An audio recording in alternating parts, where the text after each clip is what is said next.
This video contains flashes and moving images.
Sir నమస్కారం.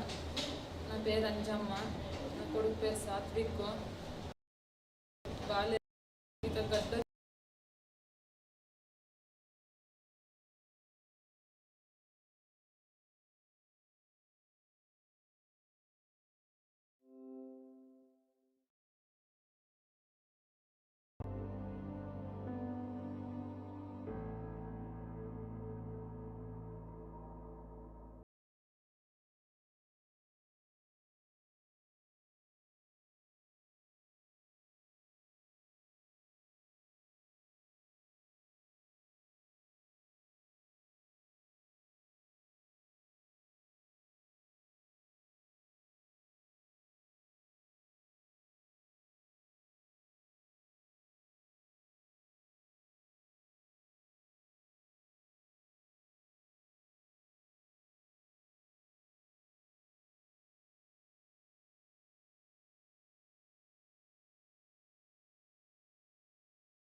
A barren land nestled between the old city of Amritsar and alleys leading to the city has always been the spot to rest for the common public, but that day was different.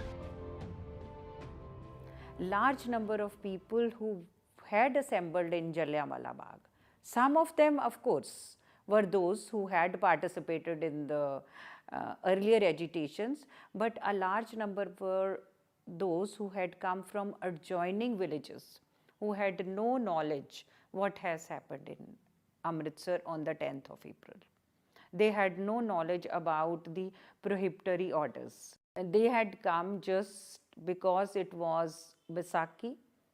They normally come to Amritsar to visit Golden Temple. Then there was one cattle fair also. Those people also come after the cattle fair to they visit Golden Temple, and there was a normal tradition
बहुत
Both.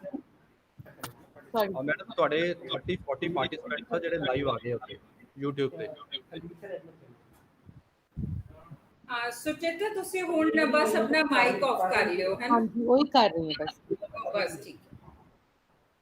Salil, are you there?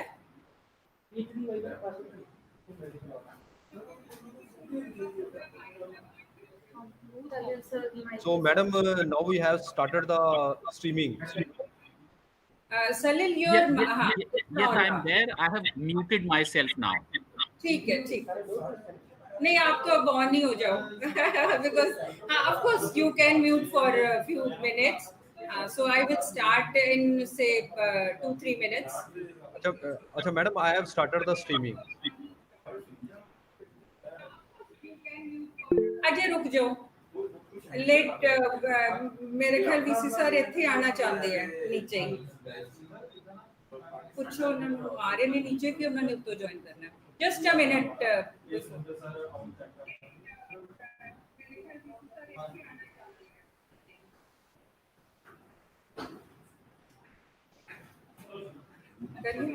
हाँ जी कर लो streaming शुरू कर दियो जी। हाँ madam कर देती है स्टार्ट में। कर देती ठीक है ठीक।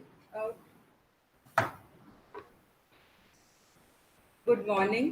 It is 101 year to the massacre at Jallianwala Bagh. Around 400 innocent people were brutally killed by General Reginald Dyer on the Baisakhi of 1919. When Dyer had fired on the crowd, he had believed and proudly declared also that he had done a great service to the empire. He was not alone in this. Michael O'Dwyer was equally responsible for what happened in Amritsar on 13th of April and during martial law days. The rebellion, it was believed by the entire British administration, army and British society in India, had been nipped in the bud and the empire saved. The brutal massacre of Indians on the Baisakhi of 1919 in Amritsar haunts the Indians till date. The calendars that followed the killings on the part of the British during the martial law in Punjab stunned even the supporters of the British Empire in India. It paved the way for the end of the British Raj and an era of loyalist politics. The politics in Punjab took a new turn. The so-called loyalist province was to emerge as the harbinger of both the non-violent and militant movements in 1920s. The present initiative to organize the webinar has come from Punjab government to commemorate the Jallianwala Bagh Massacre. Considerable literature from historical and popular perspective by Indian and European writers has been written on the massacre. However, there is no finality in history. Writing. It is about writing and rewriting history with new evidence as well as fresh perceptions from existing as well as new sources. The voices of the victims of historical tragedies cannot be captured in its entirety in the historical writings. It is captured best in literature and folklore. In the present webinar, an attempt is being made to revisit history and literature of the Jallianwala Bagh Massacre. At its centennial occasion, it is the humble attempt of Guru Nanak Dev University to commemorate the Jallianwala Bagh Massacre by holding a webinar. The COVID-19 has made us all realize the reach of online mode. The webinar is being streamlined so that it can reach even those who, even in normal circumstances, are not able to attend the seminar. I, on behalf of the Guru Nanak Dev University and Department of History, welcome you all to the centenary commemoration of Jallianwala Bagh Massacre.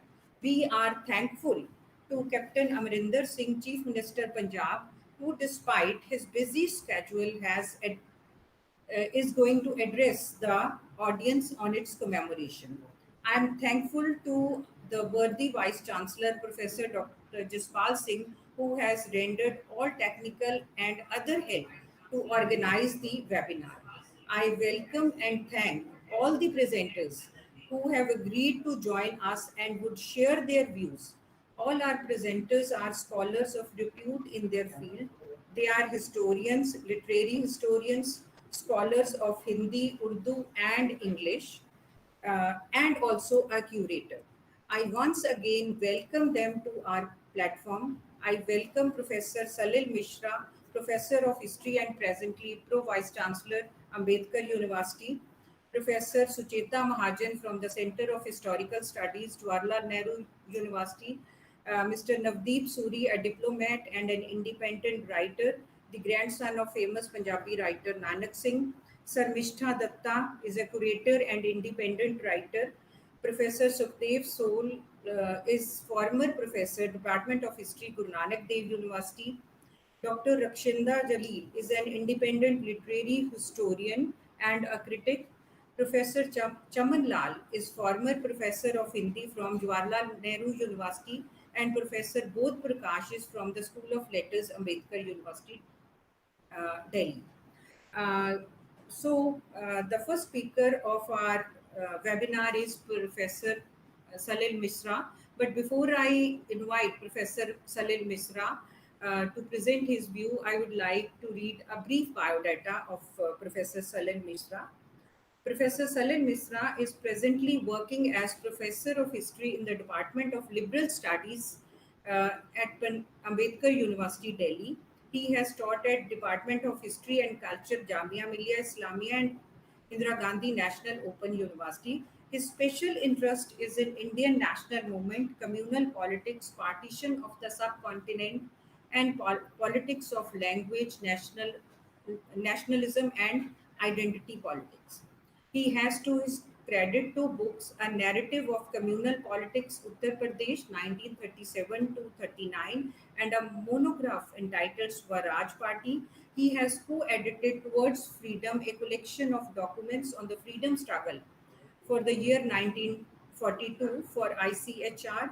He was a visiting researcher at the Center for History of Emotions, Max Planck Institute for Human Development, Berlin, and he has also produced a small monograph on emotions in politics and politics of emotions, making of Muslim nation in colonial India.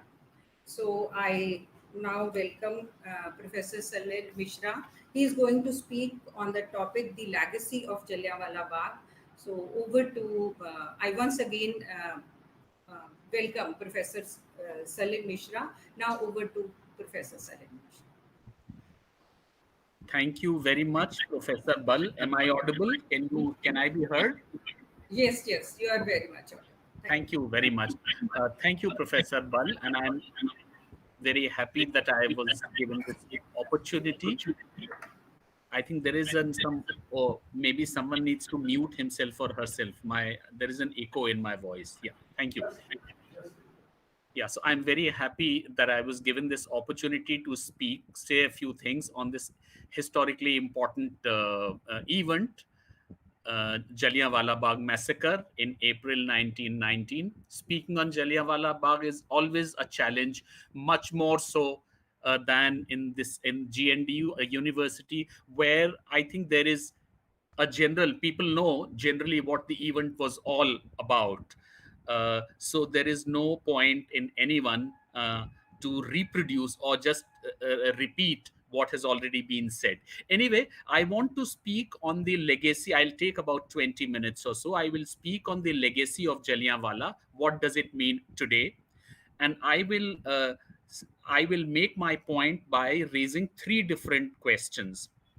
The first question is, I want to look at the different ways in which Jallianwala Bagh was understood, how people made sense of it then and also subsequently. So in 1919 and subsequently, how was it looked at? In what terms? In what ways?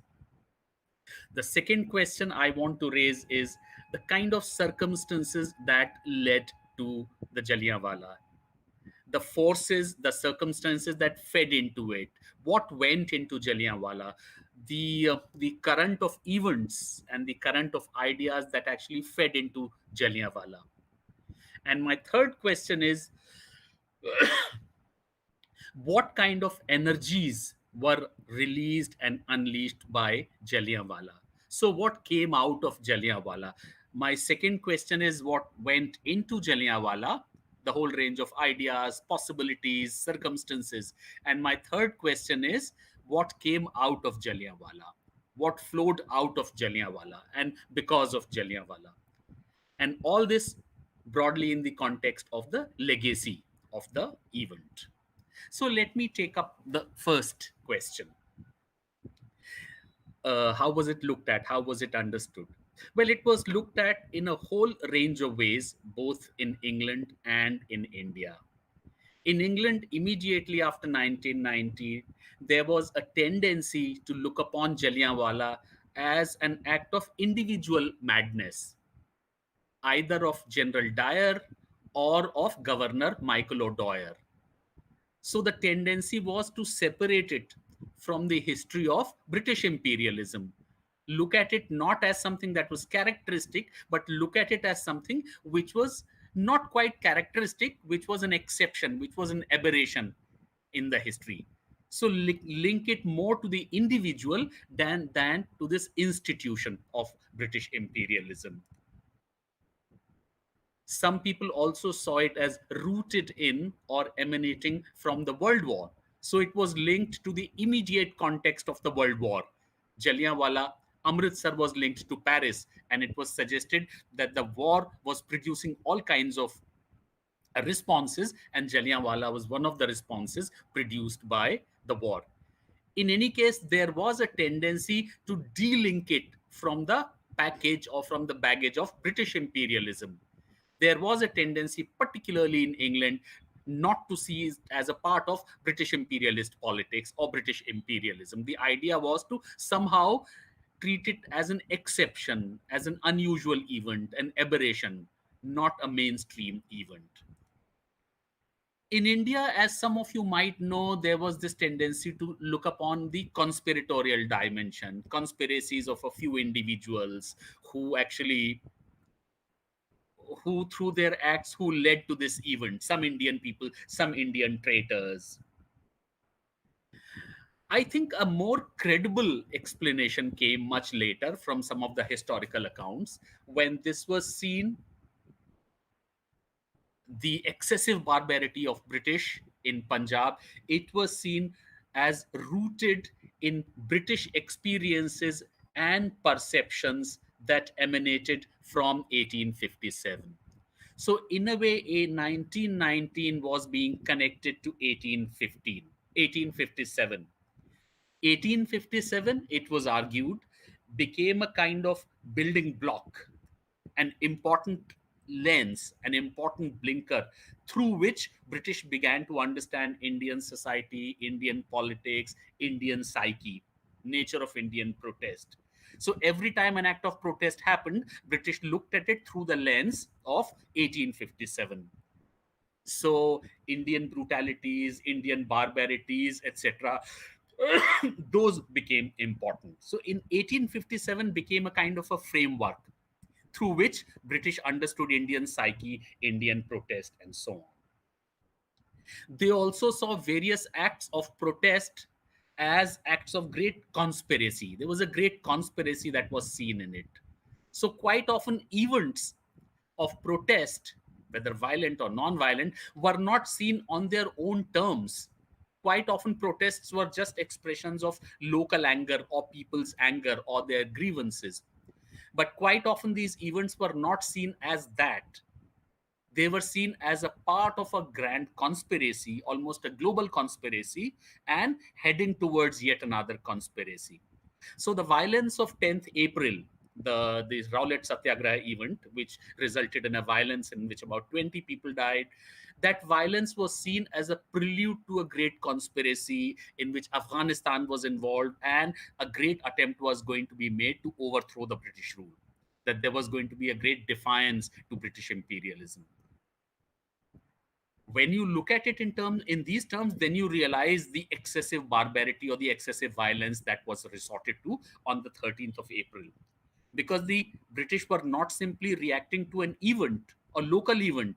They had in their mind these ghosts, these images of a grand conspiracy to overthrow the British rule with help from outside, with help from Afghanistan, etc.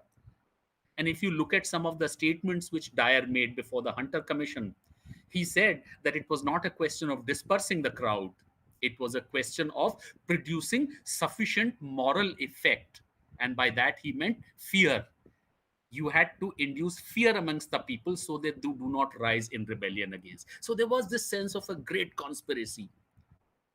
And in 19 in on in 13th of April 1919, British were responding not simply to this simple act of protest on the day of Baisakhi. They had in their minds a great, huge conspiracy to overthrow the British rule, and they felt that everything has to be done. They must try and put down this potential attempt to overthrow the British rule. So I think there was a whole range of ways, very interesting ways, some of which immediate in 1919, both in England and India, but some other ways which were rooted much more in research and historiographical exercises, which give us a much better clue to what happened and how it happened and what were the kinds of mindsets which were at work on the violence of Jallianwala. My second question is the forces, the circumstances that fed into the event of 1919, 13th April. I think this question, while dealing with this question, I must bring the context of Punjab into it, because Punjab and how British looked at Punjab is very important for us to understand what happened on 13th of April. British imagination of Punjab was that of a colonial heartland. Punjab meant so much to them. It was a heartland. Punjab came very close in the British mindset, in the British imagination. Punjab was what a good colony should be like. They relied so much upon it. A whole support system, a reliance system developed around Punjab in the late 19th century and also the early 20th century. 60% of the army came from Punjab. So there was a great deal of reliance on Punjab. Their experience was that this army from Punjab had played a very, very important role in suppressing 1857. The Punjab, in British imagination, in British perception, Punjab was needed very much by the British, not just to protect their frontiers, but also to maintain peace within the empire. So if there was trouble in some part of India, trouble from the Indians, then surely Punjab was something that could be relied upon, not just the army, but also the society and others. Punjab had witnessed Punjab was relatively most prosperous than compared to some of the other regions within India, the rail network, the road network, and canal colony. So British felt that Punjab was actually an ideal colony, and Punjab would enable the British to handle any other protest which emerged from other parts of the country. It was very close to a British idea of a good colony. If they felt that if there would be trouble from some other parts of India, Punjab would come in to their rescue. Now, British, obviously, it is quite clear, we can see that British completely misunderstood the nature of Indian nationalism and the spread of Indian nationalism. India being a large country, lots of regions, religions, classes, groups, communities. India was such a large country and such a large region that diffusion, dissemination, and spread of the ideas of nationalism had to be an uneven process. Ideas of nationalism, which in that context also meant ideas of anti-imperialism. Ideas of nationalism would inevitably reach groups, communities, and regions in an uneven manner. In some places, they would reach earlier. In some places, they would take more time. But that did not mean that the ideas were not spreading. What the British did not see, that this was an inevitable part of the spread and diffusion and dissemination of the ideas of anti-imperialism and Indian nationalism. And these ideas, like they were reaching other regions, they were also reaching Punjab. Sooner or later, in some places early, in some places later, but they were reaching all over. This character, this feature of Indian nationalism, the British did not look at. So they kept hoping that Punjab would be their bulwark. Punjab would be their protection. Punjab would be on their side. Punjab would be a part of the colonial support system, whatever basis. But they did not realize that it would not be so. British also missed very obvious signals, which now seem very obvious signals to us today. The Ghadar agitation. Now, for some reason, British felt that the energies of the Ghadar movement were not Punjab driven, were not rooted in Punjab. These were Punjabis, but these energies came more from Canada and North Africa and other parts of the country. They were not Indian or Punjab energies. They should have seen that these were anti-imperialist energies, which were very much concentrated in Punjab. So anyway, with this kind of an imagination, with this expectation, with this hope that Punjab, in any situation of unrest, anti-imperialism, protest, Punjab would not just be on their side, but Punjab would come to the rescue of the British in handling and suppressing protest in some other parts, anti-imperialist, nationalist protest. Now, with that kind of a mindset, it should not be difficult for us to imagine the great surprise that the British experienced when they noticed that the Rowlatt Satyagraha was probably the strongest, Gandhi's Rowlatt Satyagraha, in Punjab. The most enthusiastic, supportive response to the Rowlatt Satyagraha came from Punjab on 10th of April. And that may have sent waves of panic amongst the British because they did not expect it. They expected Punjab to be on their side, or at best on their side, or kind of neutral. But here Punjab was enthusiastically participating in anti-imperialist, anti-British, nationalist protests. That would have created great waves of panic amongst the British. And I think this panic, which would have around the time of early April, first 2 weeks of April, from 1st April till the 11th and 12th of April, that explains the manner and the panic and the severity with which the British decided to crack down on the day of Baisakhi. So this, I think, the Punjab specific background, the British imagination, the British expectations from Punjab, their experiences, I think that is a part of my second question, and I think it enables us to see what kind of forces and circumstances went into it and why British were completely taken aback. And when they decided to crack down, they decided to crack down with almost unprecedented brutality on 13th of April. Well, friends, the story after the 13th of April, you know all the story. You know the story. What happened for 10 minutes, 10 fateful minutes on 13th of April? How the whole country was morally offended. Gandhi made an appeal for a commission. The British set up a commission, Hunter Commission, with some Indians in it, 3 Indians in it, but Indians were not happy. So they set up their own alternative inquiry committee to go into the events of 13th of April. Gandhi, I will not go into the details of the commission, but just one significant line I would add here. While Gandhi was deposing, he used an extremely important evocative phrase. He looked at the violence of Jallianwala and he called it a crime against humanity. Now, this statement is important. Gandhi is not known for making overstatements. In fact, he always makes understatements. He called the violence a crime against humanity. Crime not against a group, not against a community, not against a region, not even against a country. It was a crime against humanity. He gave a very, very new dimension to this whole thing, a global dimension. Gandhi, the universalist that he was. And the other important thing about this statement is that it was 3 decades before crime against humanity became a very famous catchphrase for all human rights movements, for human rights language. It's a part of today, it's an important part of the language of human rights, crime against humanity. And I think it's important for us to realize that the phrase was used for the first time in 1919 by Gandhi responding to the events of Jallianwala Bagh. Well, friends, let me now come to the third question. My second question was what went into Jallianwala.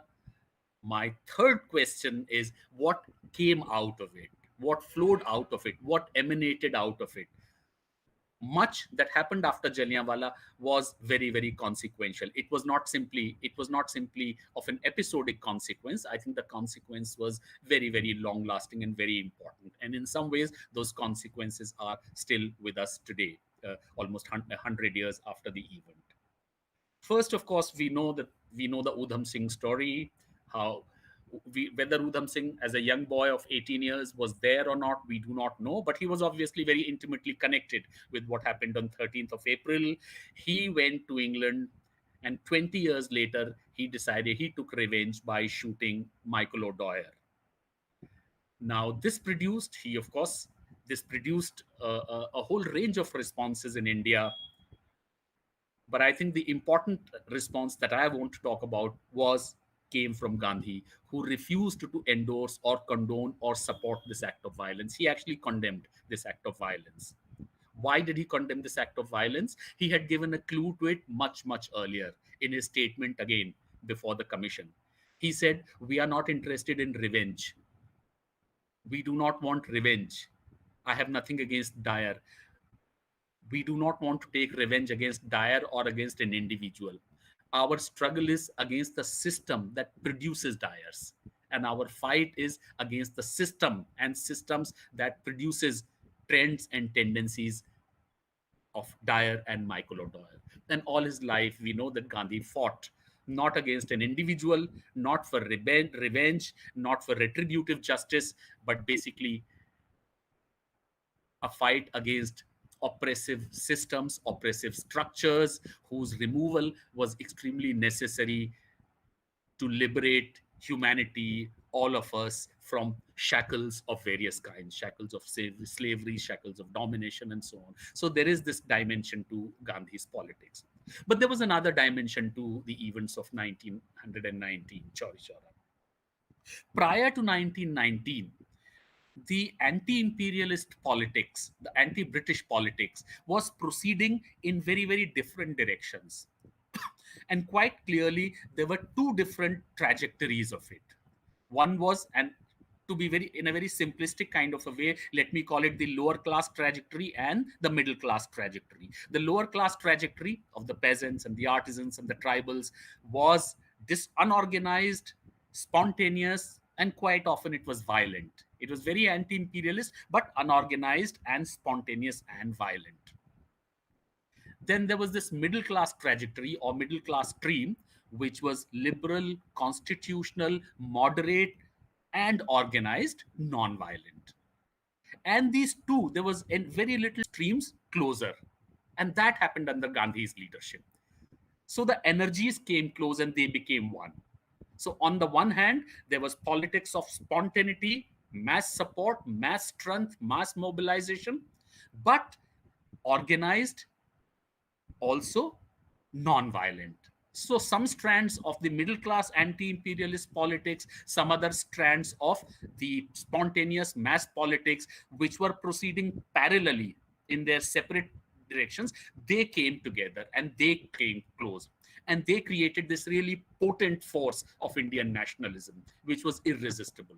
This kind of a united force of Indian nationalism, anti-imperialist Indian nationalism, that flowed out of Jallianwala and also because of Jallianwala.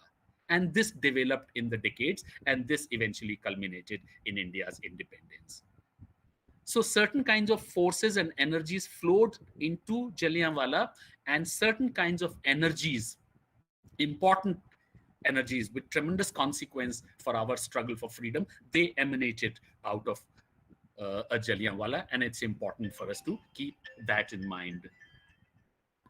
Finally, what is the legacy of Jallianwala through all this?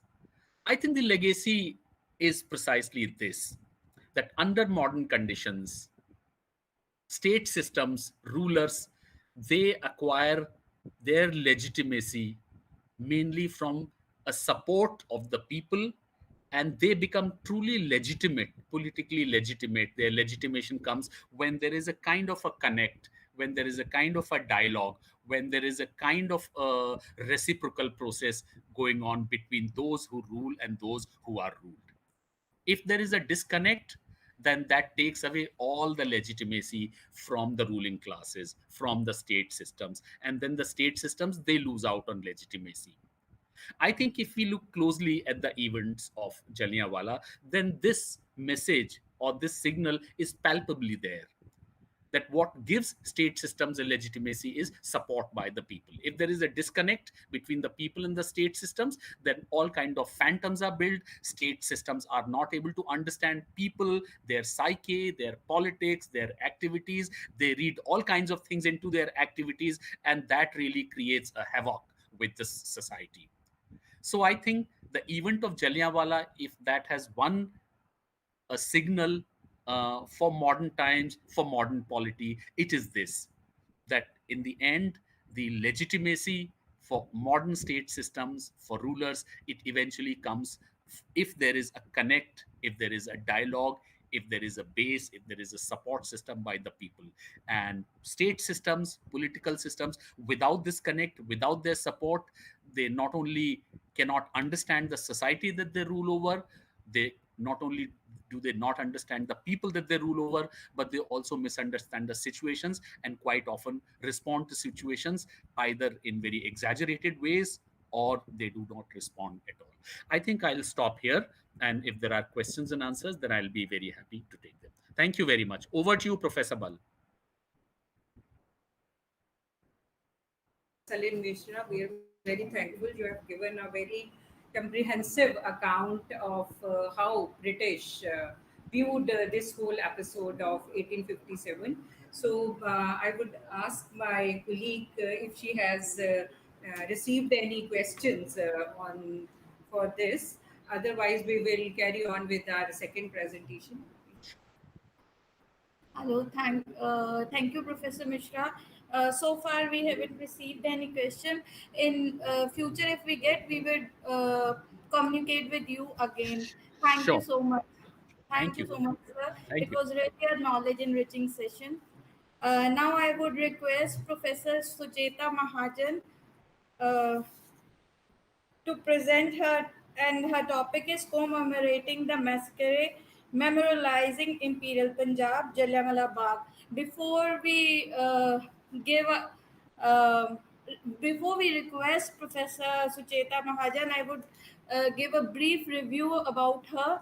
Sucheta Mahajan is Professor, Center for Historical Studies, Jawaharlal Nehru University, New Delhi. She was jail spy visiting professor, College of Worcester, Ohio, US, Fellow Indian Institute of Advanced Study, Fellow Rockefeller Foundation, Belgio Center, Fellow of Trinity Long Room Hub, Arts and Humanities Research Institute, Trinity College, Dublin, and her publications include Towards Freedom, Document on India's Freedom Struggle, 1947, Part 1 and 2, then India, Independence and Partition, the erosion of colonial power in India, and India's struggle for independence.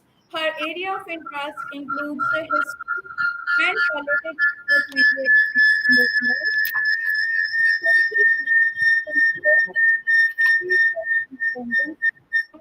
independence and partition, and the practice of oral and public history.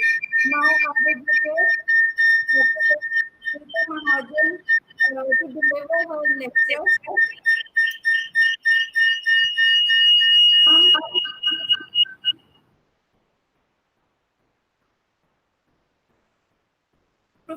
Professor Sucheta Mahajan, we welcome you, ma'am. Thank you. Can you hear me?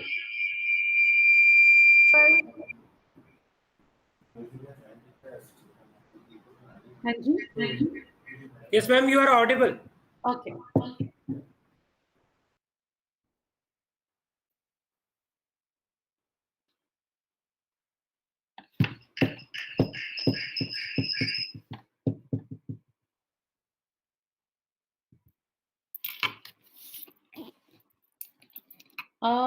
Can I be seen also? Yes, Sucheta. Yes, we can see you. Yes. Okay. So please tell me when you want me to begin. You can start. Ma'am, you can start. Okay. You can take the questions of both at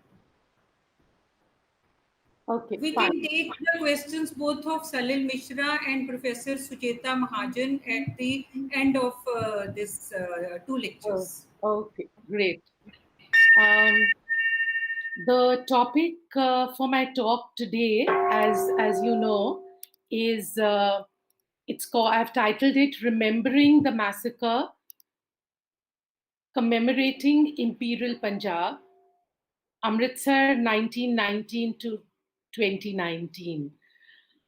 First of all, I'd like to congratulate the GNDU and its dynamic head of Department of History, Professor Amandeep Bal, for bringing us all together to remember a very significant, though tragic day in the history of Punjab, indeed of our nation.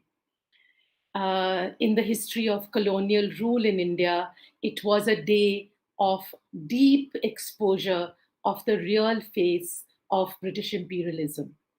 With so many learned speakers to go before and after me, who will speak and have already spoken about the massacre in Amritsar 100 years ago, its causes, and just now, Professor Salil Mishra has given us a very important lecture on the legacy of the massacre. I'm going to do something slightly different and maybe a little more limited. I'm going to talk about the memory and memorialization of the massacre. How have we remembered Jallianwala Bagh as Indians, as Punjabis? What does the sight of martyrdom of innocent men, women, and children mean to us, and how does it figure in our imagination, in our zehen, if I can use that phrase? And then I contrast it with how the British remember it, or rather choose not to remember it. And they would rather bring in another narrative, that of Punjab under imperialism, Punjab, which is the recruiting ground for empire, reminding Punjabis of a tradition of loyalism which had been nurtured by them, and by doing so, hoping to steer Punjabis, especially today, towards forgetting that tradition of sacrificing for the nation. Of course, I'm sure all of us who are present today in this webinar would have wished that this meeting today, this very important commemorative meeting on the centenary of the massacre, had taken place at the site of the massacre, at the Bagh, which is now memorialized as a flame-shaped monument located on what is now, today in Amritsar, a beautiful heritage walk to the Swarn Mandir. So it's interesting, it has become a first stop to pay homage to the martyrs before you move on to the next halt, which is the newly minted Partition Museum, where a very different history of Punjab at another very tragic but very differently tragic moment, the partition, is documented. And then on to the third and final destination, the Golden Temple in all its glory and all its history. Today, unfortunately, there is a fourth stop, the Wagah border, where the tourist heads for a display of a very different kind of nationalism, a jingoistic nationalism, which whips up hatred for the enemy. But this is not the moment to talk about that. Let me begin with my memory before I go into the memory of the nation. I belong to Punjab. I take a lot of pride in belonging to the Punjab. Um, as a young girl with my mother, we had gone from nearby Kapurthala, where my mother hails from, and we had, of course, visited the memorial. And I still remember the shock I felt at seeing, particularly the well and the bullet holes in the wall. Um, in fact, after you visit the memorial and you read the plaques and you see the marked bullet holes, this is where the bullet went, this is where the person died, this is the well where so many people, including women and children, jumped to their death. There is no more need for words. Um, I could very well imagine the scene, the people sitting down to rest after visiting the Baisakhi Mela, the shots being fired, the cries, the eerie silence. For once, I was not keen on the famed lassi of Hall Bazaar, which was always a must on a visit to Amritsar. Moving to the nation and how it remembers the martyrs of 1919. 1919 Amritsar, that very word evokes an image of martyrdom, of unarmed people, as I just said, who had gathered on Baisakhi Day. Baisakhi, as all Punjabis would understand, the harvest festival, it evokes something which is very difficult to put into words, but it is the festival of the Punjab. The bhangra, the celebrations, etc. It's like it's the most auspicious day. My parents, for example, got married on Baisakhi Day, 1945. So for me, the memory of Baisakhi Day, 1919, and the memory of Baisakhi Day, 1945, as I look back upon it, they tend to get blurred sometimes, but it gives me an idea of the significance of Baisakhi. It was a day which was so auspicious that you could just do anything, in this case, getting married. In 1919, the massacre at Amritsar came as such a shock, not just in India, but it created waves in Britain. It was the cynosure of all eyes. It became the image, even in later writings and including in popular culture, the songs, which it became an image of imperial rule and national spirit locked in combat in a duel in which, yes, the former won the battle in 1919, but the latter, that is the national movement, won the war of hegemony in the long run. The British had to quit finally, and a large part of that quitting was because of the steady erosion of legitimacy of colonial rule in the eyes of the Indian people. And in that process, in that undermining of the government of the day, in that undermining and exposure of what was called the British peace, Pax Britannica, Amritsar 1919 stood out as a moment in that realization and perception of the nation. It was a moment with a capital M.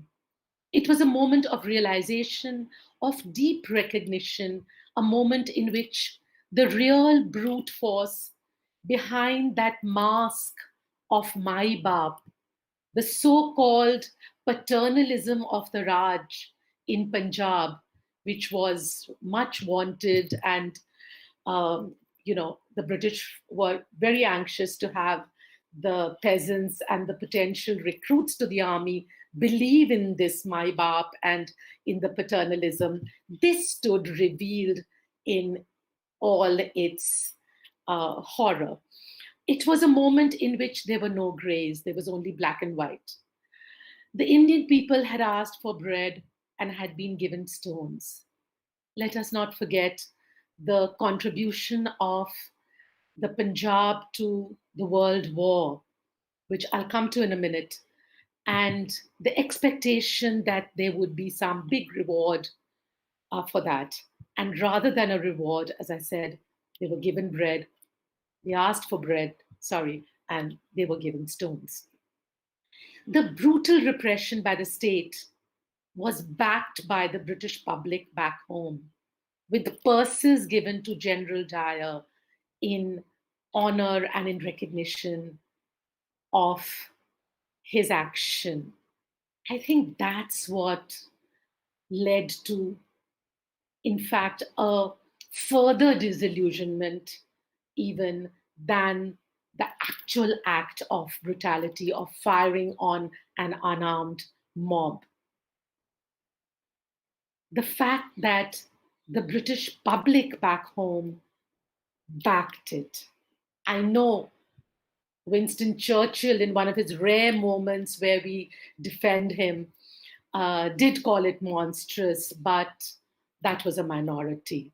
So gone was the facade, gone the belief in British justice, no more talk of un-British rule in India as Dadabhai Naroji had done. No more faith in the British public as Gandhi had displayed during World War I, in fact, offering to help in some way with the war effort.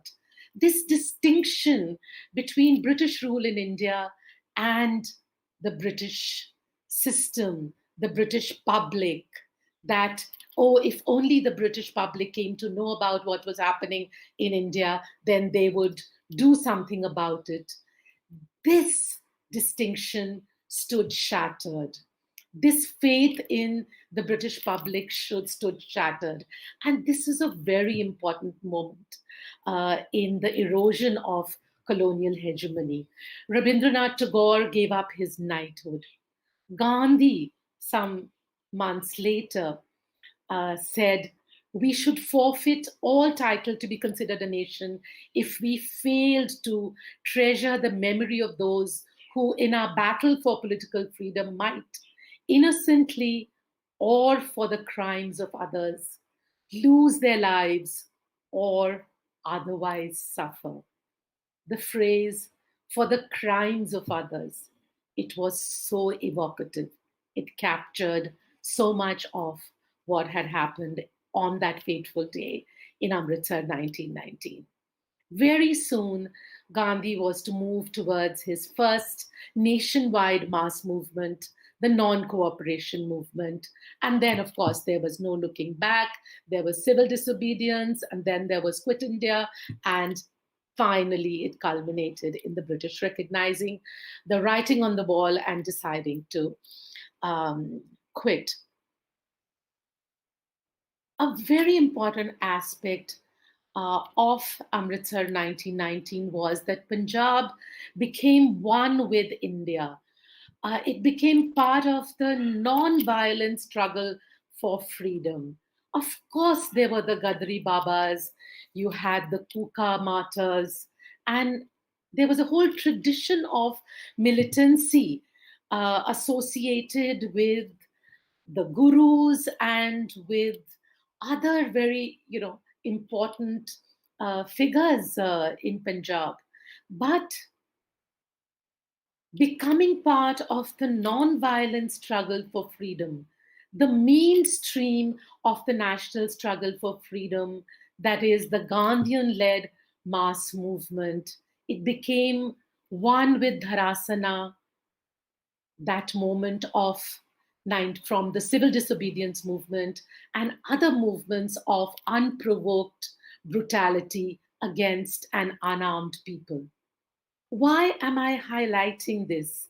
Because somewhere the British had succeeded in fostering a sort of spirit of loyalism among the Punjabi people or parts of the Punjabi people, um, and reminding them about honoring them, rewarding them for having supported the British to some extent during the revolt of 1857, giving them sanads and estates in UP.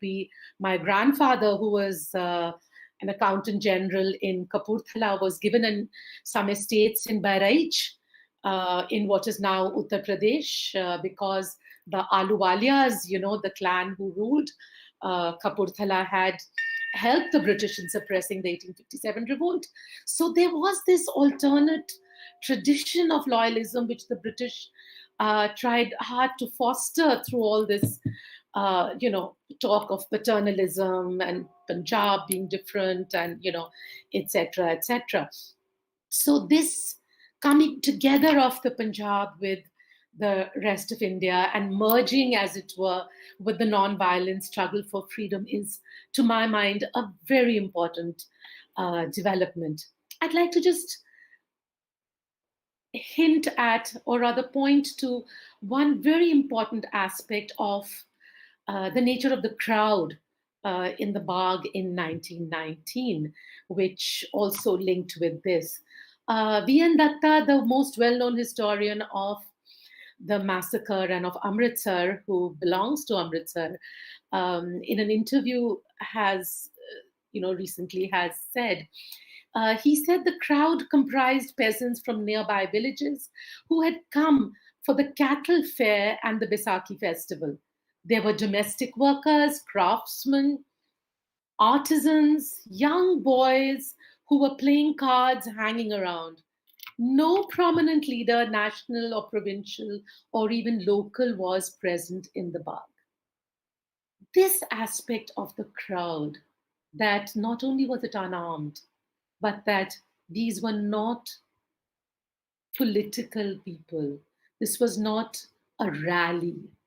These were ordinary people, possibly people who had faith in the Angrezi Raj. Maybe those who appreciated its barkatein, so-called blessings. They were conclusively disillusioned. And this is what made the unprovoked firing unforgivable in the eyes of the people of India then, and even now when we look back at this moment in our history. It is this aspect which comes across as the most shocking aspect. Unarmed, apolitical people stopping to rest and being shot at in this most brutal way. The disillusionment with the British is something which the poet, the local poet Brahmanath Datta Kasir, also V.N. Datta's father, he wrote a couplet. अब तो है अपने सुद और ज़हन पर नजर मुझे, वो दिन गए जब लब पे मेरे जी हजूर था. We are no longer yes men. That was the message. Let me move, or rather cut, as it were, to a very different perspective. The empire and how the empire remembers and memorializes the soldiers of Punjab. From the beginning, the British tried to nurture traditions of nationalism while quietly ignoring the traditions of, they fostered the traditions of loyalism, quietly ignoring the traditions of nationalism that there were in the Punjab. Punjab was to be nurtured, as Professor Mishra said before me, and as I pointed out earlier, as the recruiting ground for empire. Remember how the Punjabi Musalman and the Sikhs were not only celebrated as the great martial races, but it was declared that they were the best fighters in the world. Contrast this with the harsh reality of what war meant to the Punjab. In the First World War, it is said that 1.3 million soldiers participated in this war, were sent to the war, of whom 74,000 died. Punjab thus ended up sending her sons to an imperial war, very often to death in the trenches in Gallipoli, in the trenches in Belgium, in France, to die in foreign lands. 1,600 died in Gallipoli, but they are not commemorated as are soldiers from Great Britain, New Zealand, or Australia today. How many of you remember the character Lena Singh from the story in the school textbook? At least that's where I read it. And this was the story Usne Kaha Tha by Chandradhar Sharma Guleri, where Lena Singh is lying in the trenches somewhere between Belgium and France, and how he gives his life to save the son and the husband of his beloved back home. Such a moving story, such an evocative portrait of Amritsar, the way it begins with the lovely language the people speak, how they drive their tongas. It is something else. Cut again to 2018. I was in London and had gone down to Sussex for a lecture where my friend, the historian of Eastern India, Vinita Damodaran, took me along to attend a ceremony at what was called the Chhatri in Brighton and Hove, which marked the place where 53 Sikh and Hindu soldiers were cremated at a makeshift ghat on the downs. They were soldiers who had been brought to the hospital in Brighton. And this hospital, it might interest you to know, was located in the Royal Pavilion, the very famous Royal Pavilion, which was built in this Indo-Saracenic style. And this site of cremation, a chhatri, a canopy, a dome-like canopy was built in. The plaque read, "In grateful admiration for the soldiers who gave their lives in the war." And it was supported, the making of this chhatri, the maintenance, the ceremony which would take place there annually, all supported by the War Office, etc., throughout colonial rule. So it became a site for memorializing the Sikh and Hindu sacrifice, the sacrifice of the Sikh and Hindu soldiers and their contribution to the war. The Muslims were, of course, buried at a different place in Woking, in Surrey. So, that is a story which doesn't quite link here. But sorry to interrupt you in between. If you could wind up so that we can take few questions also. Yeah, sure. I just have another minute. Okay, thank you so much. So this ceremony has now been taken over by the local Asian community, and the Indian High Commissioner to Britain, members of the local community coming in buses from London, from Southall, old women, young children, all attending this very moving ceremony of honoring the sacrifice of soldiers. What's interesting as a historian I found was that the whole idea was to erase any consciousness that there may be of soldiers being, say, the cannon fodder for British imperialism. Everyone retires to a sumptuous lunch, which was arranged in a school in a neighboring suburb, catered to by a London restaurant with a very interesting name, and that was Punjab 1946. An empire forgets to apologize. That's the last part. I'll end here today. So, Amritsar 1919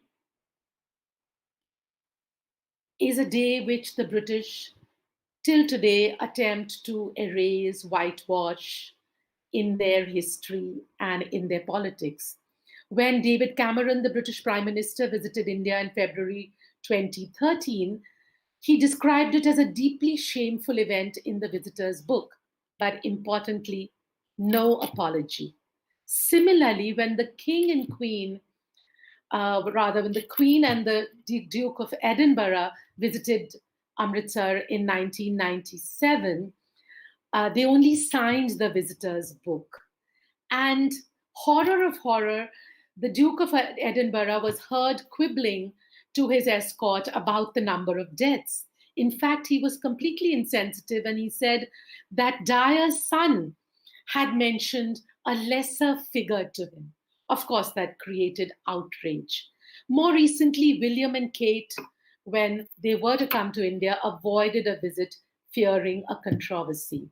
To end then, when apologies have been made for slavery by the then imperial powers, when other historical wounds have been addressed and are addressed, the Jallianwala Bagh Massacre remains a gaping, unhealed sore in Indo British relations. 2019 and the centenary had brought forward again an expectation of apology, but we continue to wait. Thank you so much. Thank you, Sucheta ma'am. It was a wonderful lecture. And I would like to ask you one or two questions which we got from our audience. And the question is Jallianwala Bagh Massacre became the national symbol of resistance, yet it has been ignored as the site but remains only ritual. Is it that its nature haunts the Indian state? You'll have to repeat the question. I'm sorry, the sound wasn't very clear at that point. Sure, ma'am, I'll repeat.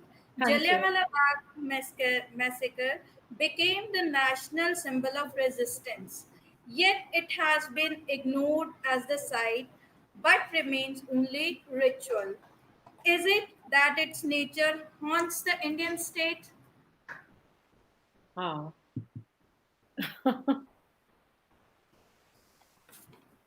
Well, it's a very interesting question.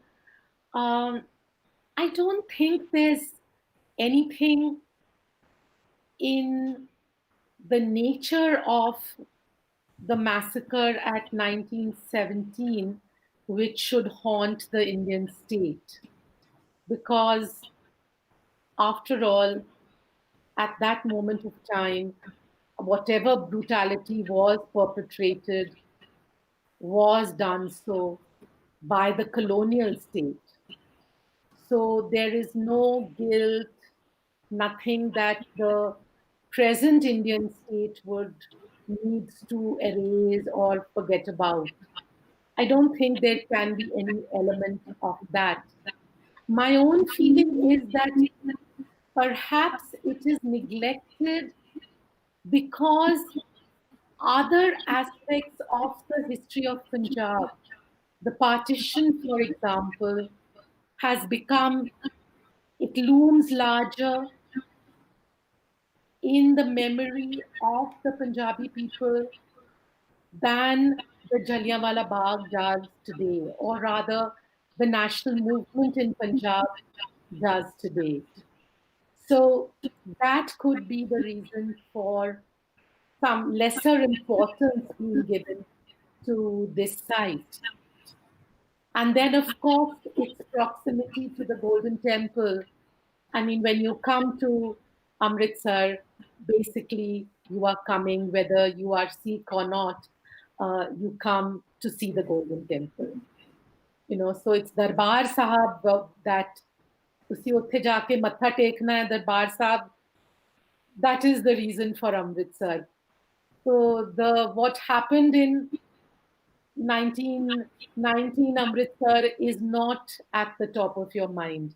I think that is a challenge for us uh, as historians and as people of Punjab to see how we can rekindle that pride in the non-violent struggle of the Punjabi people and their participation in India's struggle for freedom, where we do not take pride only in militancy or in the militant traditions, but where we take pride also in this tradition of non-violent struggle. It's a big challenge, but I think it could be done. Thank you, ma'am. Thank you so much for joining and giving such a wonderful lecture. And now I would take question of Professor Salil Mishra. Sir, please can you switch on your mic, Professor Mishra? Yes, please. I switched on my mic. Yeah, thank you, sir. And your question from the audience side is, with the loyalty syndrome thrown at the Punjabis, how come the British selected Amritsar at the site of Amritsar? Sorry, again, can you just repeat the question? With the loyalty syndrome thrown at the Punjabis, Ah. how come the British selected Amritsar as the site of Amritsar? How did they, why did they? You see, there are two things. What I've tried to say is that British had one kind of an image, one picture of Punjab, where British paternalism was at its best. It was an ideal colony, a bulwark, a support system for British imperialism. And this picture was somewhat firmly implanted in their minds. That was their imagination of Punjab. Now, this created blinkers. They should have been able to see the alternative picture. The British should have been able to see that the beginnings of Indian nationalism, beginnings of anti imperialist politics were happening in other places, but also in Punjab. Such is the nature of nationalism for India. It happens at one place and then at the other. So there is always an unevenness. British, through Ghadar movement and through other things, British should have been able to see that the politics of anti-imperialist Indian nationalism was starting in Punjab, also the Swadeshi movement, but they did not see it. And then they were surprised when they noticed that the Rowlatt Satyagraha was probably the strongest in Punjab. Was Amritsar was a place where it was very, very strong. So that must have come as a surprise. So the fact that violence happened on the 10th, the fact that Rowlatt Satyagraha was very active, very vociferous in Amritsar, which led to what happened on the 13th, and that led to what the British did. So there is a kind of a chain of events, but at the heart of this chain is the fact that British completely misunderstood the fact that the politics of anti-imperialist Indian nationalism had begun to take roots in Punjab, just as it had begun to take roots in other places. Thank you. Thank you so much, sir. And there's one more question. Please explain how far the governor of Punjab was responsible for this horrific event. Oh, absolutely. Absolutely. The governor of Punjab, Michael O'Dwyer, was not there, but he completely defended the action. And I think General Dyer had the backing of the Governor General. And this was brought out subsequently in the statements that were made by Michael O'Dwyer and also in the report that was prepared by the Congress under the chairmanship of Motilal Nehru. So absolutely, the fact that Michael O'Dwyer was not there, that should not mislead us. He was very much a part of and very much in charge and very much connected and very much implicated in what happened on 13th of April 1919. Thank you. Thank you so much, Professor Mishra. Now I would request Professor Aman to take the chair and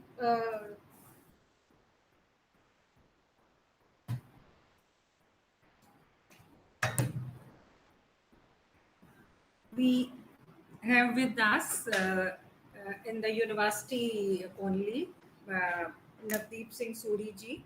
So before I ask few questions to him, we raise what he is going to share with us. I would like to read a brief biodata of Navdeep Singh ji.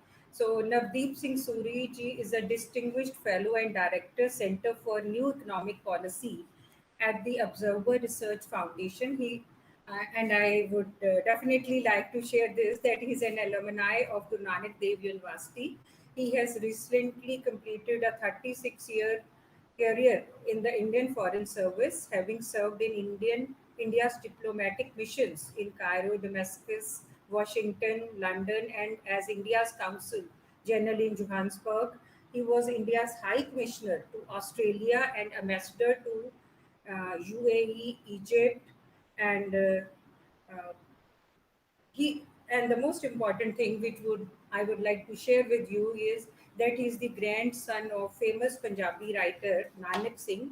He has translated his two classic Punjabi novels of his grandfather Nanak Singh, Pavitr Papi and Ad Khediya Full, into English. He has recently translated his famous Uni Vasaki into English. Today is going to speak on this Kunivasaki, which he has translated, and the theme which is going to discuss is Jallianwala Bagh through the lens of a survivor, Nanak Singh's Kunivasaki.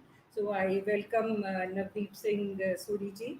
So Suriji, we all remember and are aware of the fact that Sardar Nanak Singh was one of the victims at the Jallianwala Bagh Massacre, and you as a child must have heard stories from him or from your family members. So we would like, and we also have heard that he barely survived because he was there and two of his friends died in the that massacre and that day, and he barely survived, and even he lost his hearing in one part of the ear. So we would like to hear from him, from you, the experiences of your grandfather. And secondly, another question. I think I should raise few questions only at the beginning, so that you can go on. Hanji. So, Hanji, you will use this.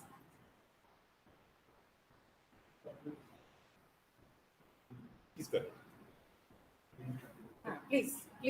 Please carry on. I can ask later on. It's, one or two questions. Right.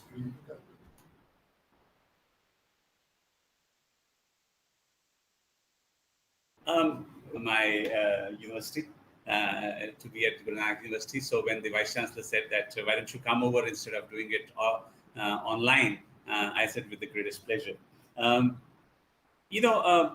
Kuni Vasaki is an unusual book for several reasons. First, it is one of those rare accounts by a survivor. And as you mentioned in your opening comments, my grandfather, Nanak Singh Ji, was barely 22 at that time. He had gone to Jallianwala Bagh with two of his friends. Both died in the firing, and he was left unconscious, knocked unconscious in the stampede that ensued, and left among the dead from where he walked away. And sometime later, he wrote this searing critique of the run-up to Jallianwala Bagh Massacre, and so the book itself is fascinating. The poem is fascinating because it is much more than a survivor's account. It's also a chronicle of contemporary history, and it really walks us through that very tumultuous first fortnight of April 1919, starting with the initial protests against the Rowlatt Act, and then capturing the mood of the city as the protests gathered momentum, reflecting what happened on Ram Navami, the arrests of Dr. Satyapal and Saifuddin Kichlu, and then the massacre itself and the aftermath. So it's quite interesting that when I started to research into the poem, apart from translating it, one of the things that I was interested in, perhaps from an academic perspective, was how accurate is the narrative, and how much of a poetic license has the author taken in expressing these thoughts. And I found that on a day-to-day basis, when you look at the records, you look at the Hunter Commission of Inquiry reports and some of the other writings around the massacre, most of what he says is spot on in terms of a historical point of reference. If there's one departure, that's an omission, because he makes no reference to the riots that took place in Amritsar after Dr. Saifuddin Kichlu and Satyapal were arrested on the 10th of April and whisked away to Dharamsala, and then a group of people, a leaderless mob, rampaged through the city and burnt town hall, etc. There's no reference, and my own explanation of that perhaps is that he's expressing one perspective, which is from the point of view of the victim, and he didn't perhaps feel the need to make a concession to the other side of the story. So I think Jallianwala Bagh, the narrative benefits from the account that was first published in 1920, and it took us a long while to find it. And if I can just share with the viewers, this is sort of the first edition that was published in 1920, in May of 1920, that we were able to find. The second reason why this book is important is that there's a backstory to it. Soon after the publication, the book was banned, and all copies were confiscated. And on the point that Dr. Aman made, for the next 60 years, we knew in the family that our Bauji had written Khuni Vaisakhi as one of his early works, but there was no trace of it. The book was lost to us, lost to the literary world, lost to the family. And sometimes there were even questions, does it really exist? Because nobody had seen it. But there was a passing reference to it in Bauji's own autobiography, which was published in 1949, where he talks about the horrors of Jallianwala Bagh and about Khuni Vaisakhi. But it's an event that he never spoke about at length with anyone. And what we know about it is what we heard from our grandmother. The trauma perhaps of that event was such that he almost closed that window and refused to speak about it with anyone else for many years thereafter. But coming back to the backstory, so we found the book by a series of coincidences, and I've narrated those in this longish piece that I've done in the book called The Book, the Bagh and Our Bauji, and it traces our family's association with that part of Amritsar. I was born very close to Jallianwala Bagh in a small alley called Gali Punjab Singh. And so our early childhood memories are of walking to Golden Temple or to Darbar Sahib and stopping over at Jallianwala Bagh.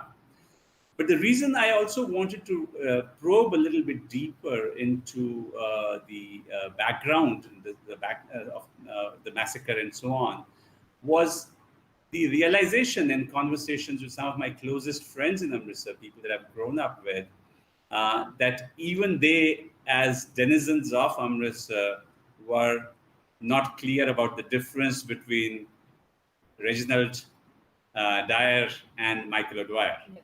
And it was kind of a shock to me that how much of our own city's history we take for granted and are so complacent that we don't even bother to inquire about some of the principal characters. And so I got down to doing a bit of research.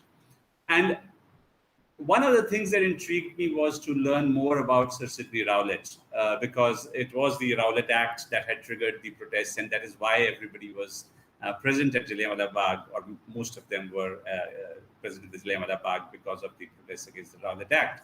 Some were there because it was Vaisakhi, and so people gathered there in any case. But while reading up about Sir Sidney Rowlett, I stumbled upon the fact that Rowlett's great-grandson, Justin Rowlett, had been the BBC's South Asia correspondent in Delhi. And he had actually visited Jallianwala Bagh and had written a small piece for BBC about his visit. So I approached Justin, had a couple of long conversations with him while he was in London, and asked him, would he consider writing something for our book? And he said, sure. And soon enough, he sent me this wonderful piece that we published called For the Sins of My Great-Grandfather, where he narrates the sort of mundane circumstances which brought Sir Sidney Rowlett, who had no previous experience in India, to be the head of this Committee on Sedition and to produce the report, which then brought about the Rowlett Act and became a trigger for the subsequent events. And Justin writes in his article, and I'll just read one of his own conversations with Mahatma Gandhi's grandson, Tushar Gandhi. And he says, Tushar had a very interesting take on the significance of the Rowlett Act. He says, I appreciate your great-grandfather's role to provide the first nail in the coffin of the empire. The beauty of the Rowlett Act was that he didn't have to be a spin doctor to make people understand that it was unjust. It was so transparently malicious in intent that he could use it to create anger, to create resentment. He's talking about Mahatma Gandhi, but then channel it towards the kind of protest he wanted it to be, a peaceful protest.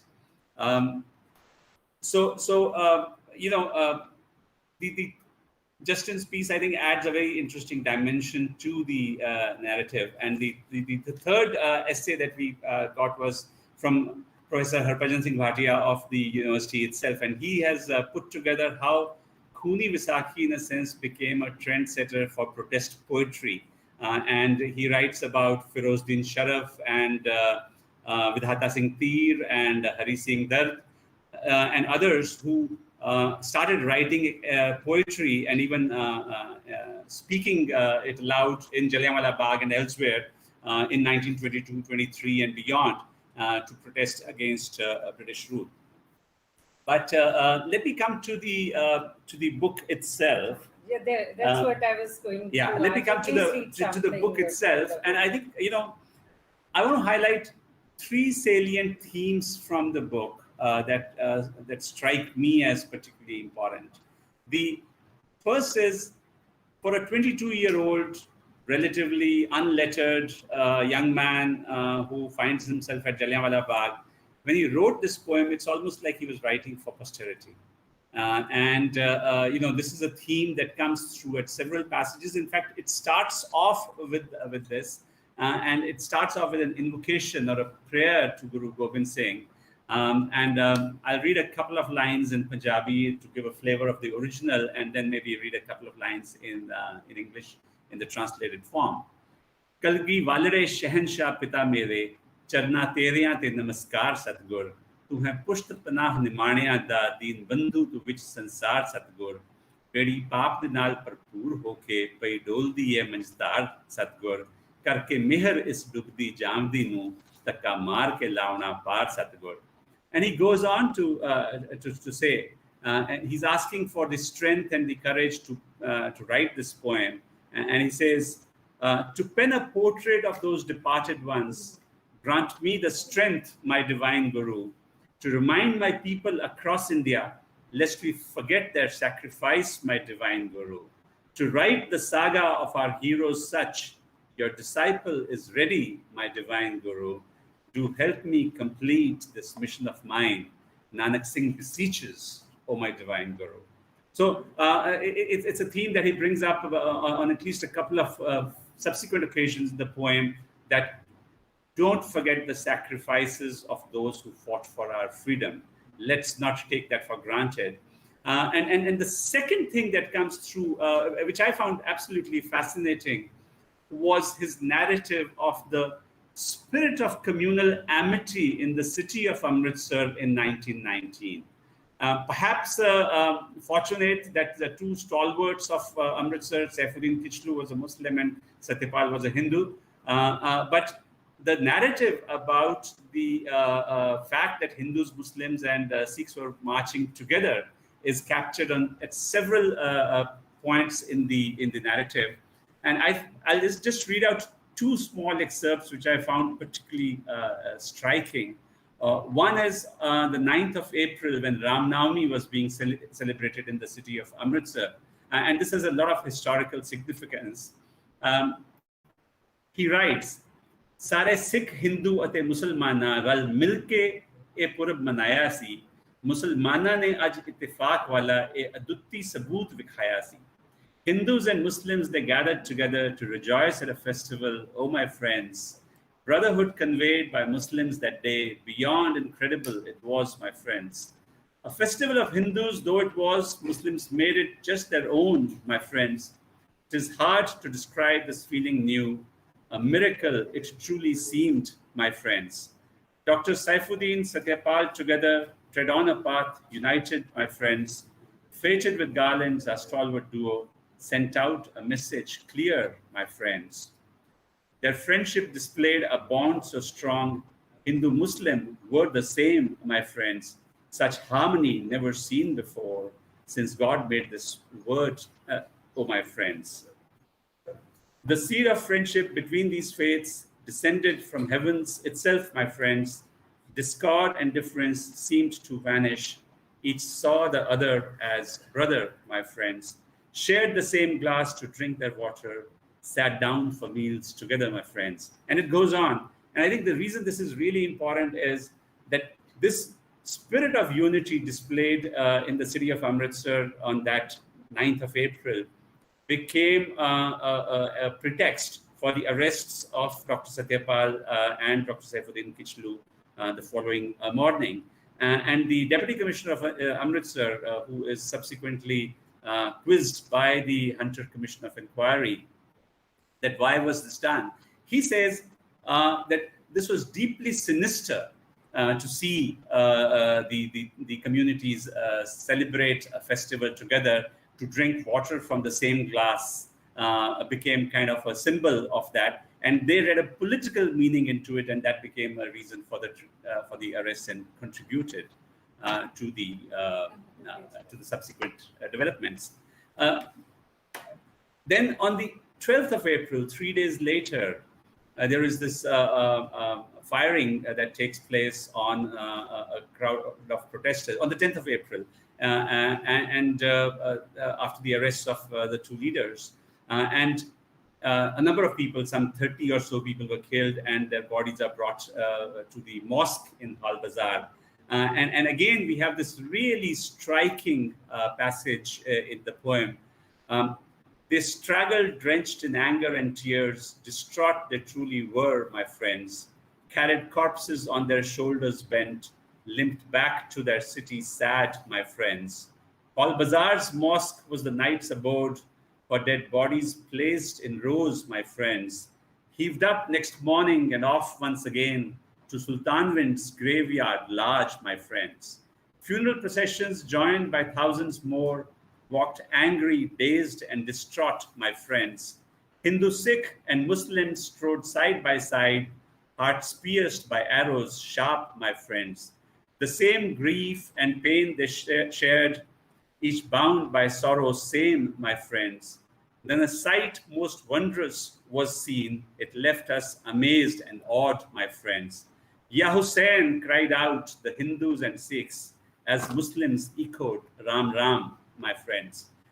So that's again a very striking thing that comes through in the poem about that spirit of unity. And the third and final theme that I wanted to emphasize upon was the raw courage of the narrator. Remember that this is a time when the Rowlatt Act is in force. You can be arrested for saying a lot less, and yet in his he has a section in the poem which says Shahida wallo General Dyer no certificate, the martyr certificate to Dyer, and in that he says quite bluntly, you tyrant, until end of time you'll be called the murderer that you are, O Dyer. Our Lord will punish you for your crimes. Watch how you get destroyed, O Dyer. Says Nanak Singh, which holy book allows for innocents to be butchered like this, O Dyer. When I said that he was almost, it was like writing for posterity. He ends the poem with this voices of martyrs, and then he goes on to bring out these letters that some of the victims have written to the British government of the day. And in the voices of martyrs, Shahidan di Awaz, he reminds that no plaque, no bust, no monument built to mark the place where we died, O friends. Be ready now to take this mantle heavy. It is time to discard your follies, O friend. Be a man, be prepared to serve the nation. Dare not forget this promise, O friends. Says Nanak Singh, one day you will die for sure. Why not die for nation's sake, O friends? So there's this very strong feeling. And at a personal level, I'd done the translation of the poem, and I got completely stuck on this. And I said, there's no way I can do justice to it. What are these letters of anguish? How do I translate these letters of anguish? And then one fine morning, I'd done a bit of yoga in the morning, a bit of meditation, and I sat down on my computer to work on it, and suddenly it fell into place. And that instead of just going around in circles thinking of letters of anguish, why don't I use postcards of pain? And so the translation then flew from there. Please heed our humble pleas, our Lord. Your hapless folks seek help, our Lord. And so we plead in vain our postcards of pain. Your people face these times so grim. Our cup of sorrow fills to the brim, while the Raj rejoices in its reign, our postcards of pain. Sir Rowlett came out of the blue. His bill got passed, none had a clue. And troubles came like a flood of rain, our postcards of pain. O'Dwyer signed the terrible law, a heap of misery is all we saw. Only those butchers stood to gain, our postcards of pain. And then it was that Dyer's turn to light a match and let it burn, fired bullets at us with such disdain, our postcards of pain. And it goes on. Thank you, Deep Singh ji. In fact, I had this question in mind, and a similar question has been raised by the audience also. I was thinking that he wrote about 38 novels, but never after this Pune Vaisakhi, he wrote on this subject. Was it because of the trauma? And the similar question, I'm going to read that also for you. That is, the question asked is, keeping apart the Pune Vaisakhi, the poem, do you find the Jallianwala Bagh Massacre as a reference point in any of the novels or short stories of Nanak Singh, the poet? Yes, indeed. In fact, the book that I'm currently working on, it's a 2 novels set, Khoon de Sohle and Agdi Khed. And these are 2 novels that are focused on the run-up to the partition. The first book captures the events in Potohar region in what is now Pakistan, and the flight of refugees from there to Amritsar. And the second part, which is Agdi Khed, talks about the events in Amritsar itself. And there's a beautiful section in Agdi Khed where he contrasts the spirit of amity between the Hindu and Sikh and Muslim communities at the time of Jallianwala Bagh, with the fierce animosity that prevailed in 1947. And he, of course, he blames the leaders for that. But there is a very strong reference, almost recalling what he wrote in Pune Vaisakhi in 1920.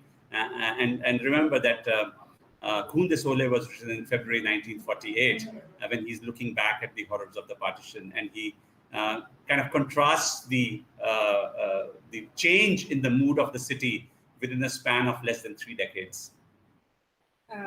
There's another question that is, Khuni Baisakhi is a chronicle of history, literature, and literature is history both.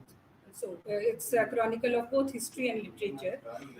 It cannot be separated. Definitely, you have made a wonderful contribution to this in your book. But while going through the verses of your grandfather, which verse touched you the most? Can you recite it for us? Somebody else asked this. Okay. For me, one of the most striking parts is the scene of the firing itself, and the graphic detail with which he captures the scene at Jallianwala Bagh. And maybe I'll read again 3 or 4 lines in Punjabi and then read out the translation in English for the benefit of those who may not be following the original Punjabi. ठीक वक्त 5:30 ਵਜੇ ਦਾ ਸੀ ਲੋਕ ਜਮਾ ਹੋਏ ਕਈ ਹਜ਼ਾਰ ਪਿਆਰੇ leader ਦੇਸ਼ ਦਾ ਦੁੱਖ ਫਰੋਲਣ ਨੂੰ ਲੈਕਚਰ ਦੇਣ ਦੇ ਸਨ ਵਾਰੋ ਵਾਰ ਪਿਆਰੇ ਕਹਿੰਦੇ ਜੀਵਣਾ ਅਸਾਂ ਦਾ ਹੋਇਆ ਔਖਾ ਕਿੱਥੇ ਜਾਏ ਕੇ ਕਰੀਏ ਪੁਕਾਰ ਪਿਆਰੇ ਕੋਈ ਸੁਝਦੀ ਨਹੀਂ ਤਦਬੀਰ ਸਾਨੂੰ ਡਾਡੇ ਹੋਇਆਂ ਅਸੀਂ ਲਾਚਾਰ ਪਿਆਰੇ. And it goes on to say, those words forlorn they barely voiced came soldiers thundering down, my friends. At Dyer's command, those Gurkha troops gathered in a formation tight, my friends. Under tyrant's order, they opened fire straight into innocent hearts, my friends. And fire and fire and fire they did. Some thousands of bullets were shot, my friends. Like searing hail, they felled our youth, a tempest not seen before, my friends. Riddled chests and bodies slid to the ground, each one a target large, my friends. Haunting cries for help did rend the sky. Smoke rose from smoldering guns, my friends. Just a sip of water was all they sought. Valiant youth lay dying in the dust, my friends. That narrow lane to enter the Bagh sealed off on Dyer's command, my friends. No exit, escape, no way out was left, making the Bagh a deathly trap, my friends. A fortunate few somehow survived, while most died then and there, my friends. Some ran with bullets ripping the chest, stumbling to their painful end, my friends. Others caught the bullet while running away, dropping lifeless in awkward heaps, my friends. In minutes, the Bagh, so strewn with corpses, none knew just who was who, my friends. Many of them did look like Sikhs. Among Hindus and Muslims, plenty, my friends. In the prime of their youth, our brave hearts lay, gasping for one last breath, my friends. Long hair lay matted in blood and grime.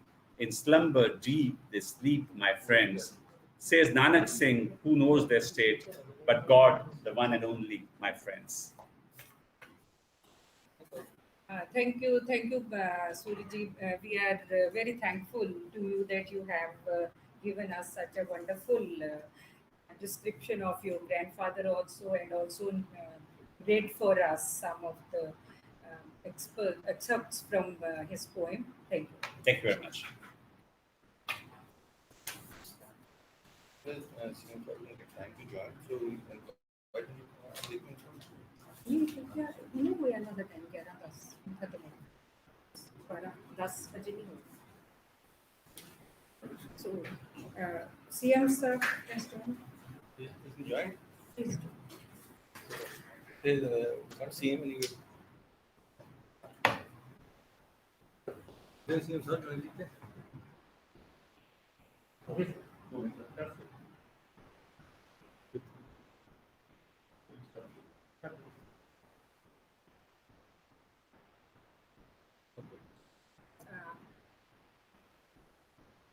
At the centennial occasion of the Jallianwala Bagh Massacre, it is the humble attempt of the Department of History, Guru Nanak Dev University, Amritsar, to commemorate it by holding a webinar. The present initiative to organize the webinar on the centenary commemoration came from Chief Minister of Punjab, Captain Amrinder Singh. We at the Guru Nanak Dev University are very thankful to him and Punjab government for choosing university as a center to commemorate the massacre. The theme, of the today's theme is revisiting history and literature. He is not joined. Actually, he is not. It's a personal board. ਮੈਨੂੰ ਤੁਸੀਂ ਅੱਛਾ ਮੈਨੂੰ ਇਹ ਲੱਗਿਆ question answer ਕਰਤਾ ਕਹੀ ਨਹੀਂ ਪਰ ਤੁਸੀਂ ਕਹਿ ਰਹੇ ਸੀਗੇ ਕਿ ਮੈਂ ਜੁਆਇਨ ਕਰ ਲਿਆ ਮੈਂ ਕਦ ਕਹਿ ਰਿਹਾ ਤਾਂ ਮੈਂ ਉਹ ਗਾਰੰਟੀ ਗਈ ਹੈ ਆਸਕ some questions of ਹਾਂਜੀ so since we are waiting for the chief minister to join so we are going to continue with the Suri ji. Sir, my testing. Hello. ਹਾਂਜੀ Satnam, you are audible. Satnam, you are audible. You are well audible to us, sir. Sir, I am audible, sir. Absolutely, Satnam. बिल्कुल आवाज आ रही है ਤੁਹਾਡੀ. Right, sir. Right. Sir, I am giving to Sir CM, sir. Right.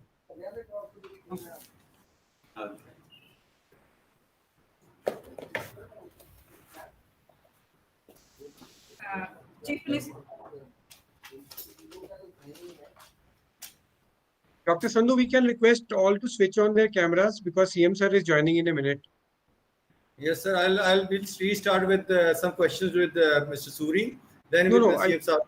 No, I would request Mr. Sohal, Salil Mishra ji, Ms. Gupta, and others to switch on their cameras because CM sir is joining. He would be able to see and interact better.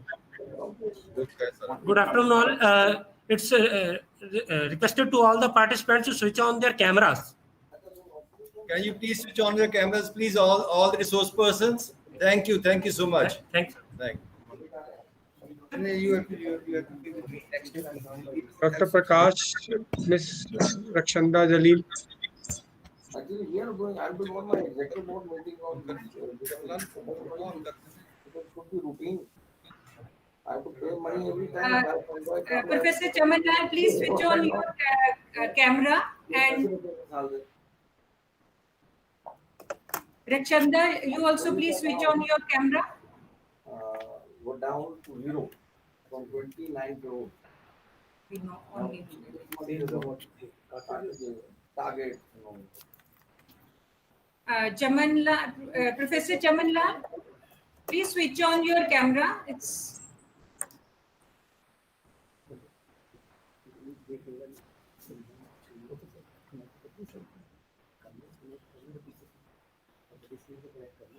Satshikalji, nice to see you all. Good afternoon, sir. Good afternoon. Sir, we have with us Mr. Suri, who was the ambassador UAE, and he happens to be grandson of Sir Nanak Singh, who was present during the Jallianwala Bagh Massacre at the site, sir. So he's written a book on Puni Vaisakhi, which Nadeep have translated to English, and we also launched it in GNDU, sir. So we were having interaction with him, sir, and after 2 minutes, and probably. Dr. Saab, I have the privilege of knowing him, so I'm very happy he's there.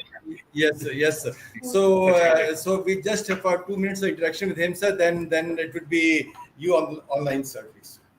Fine.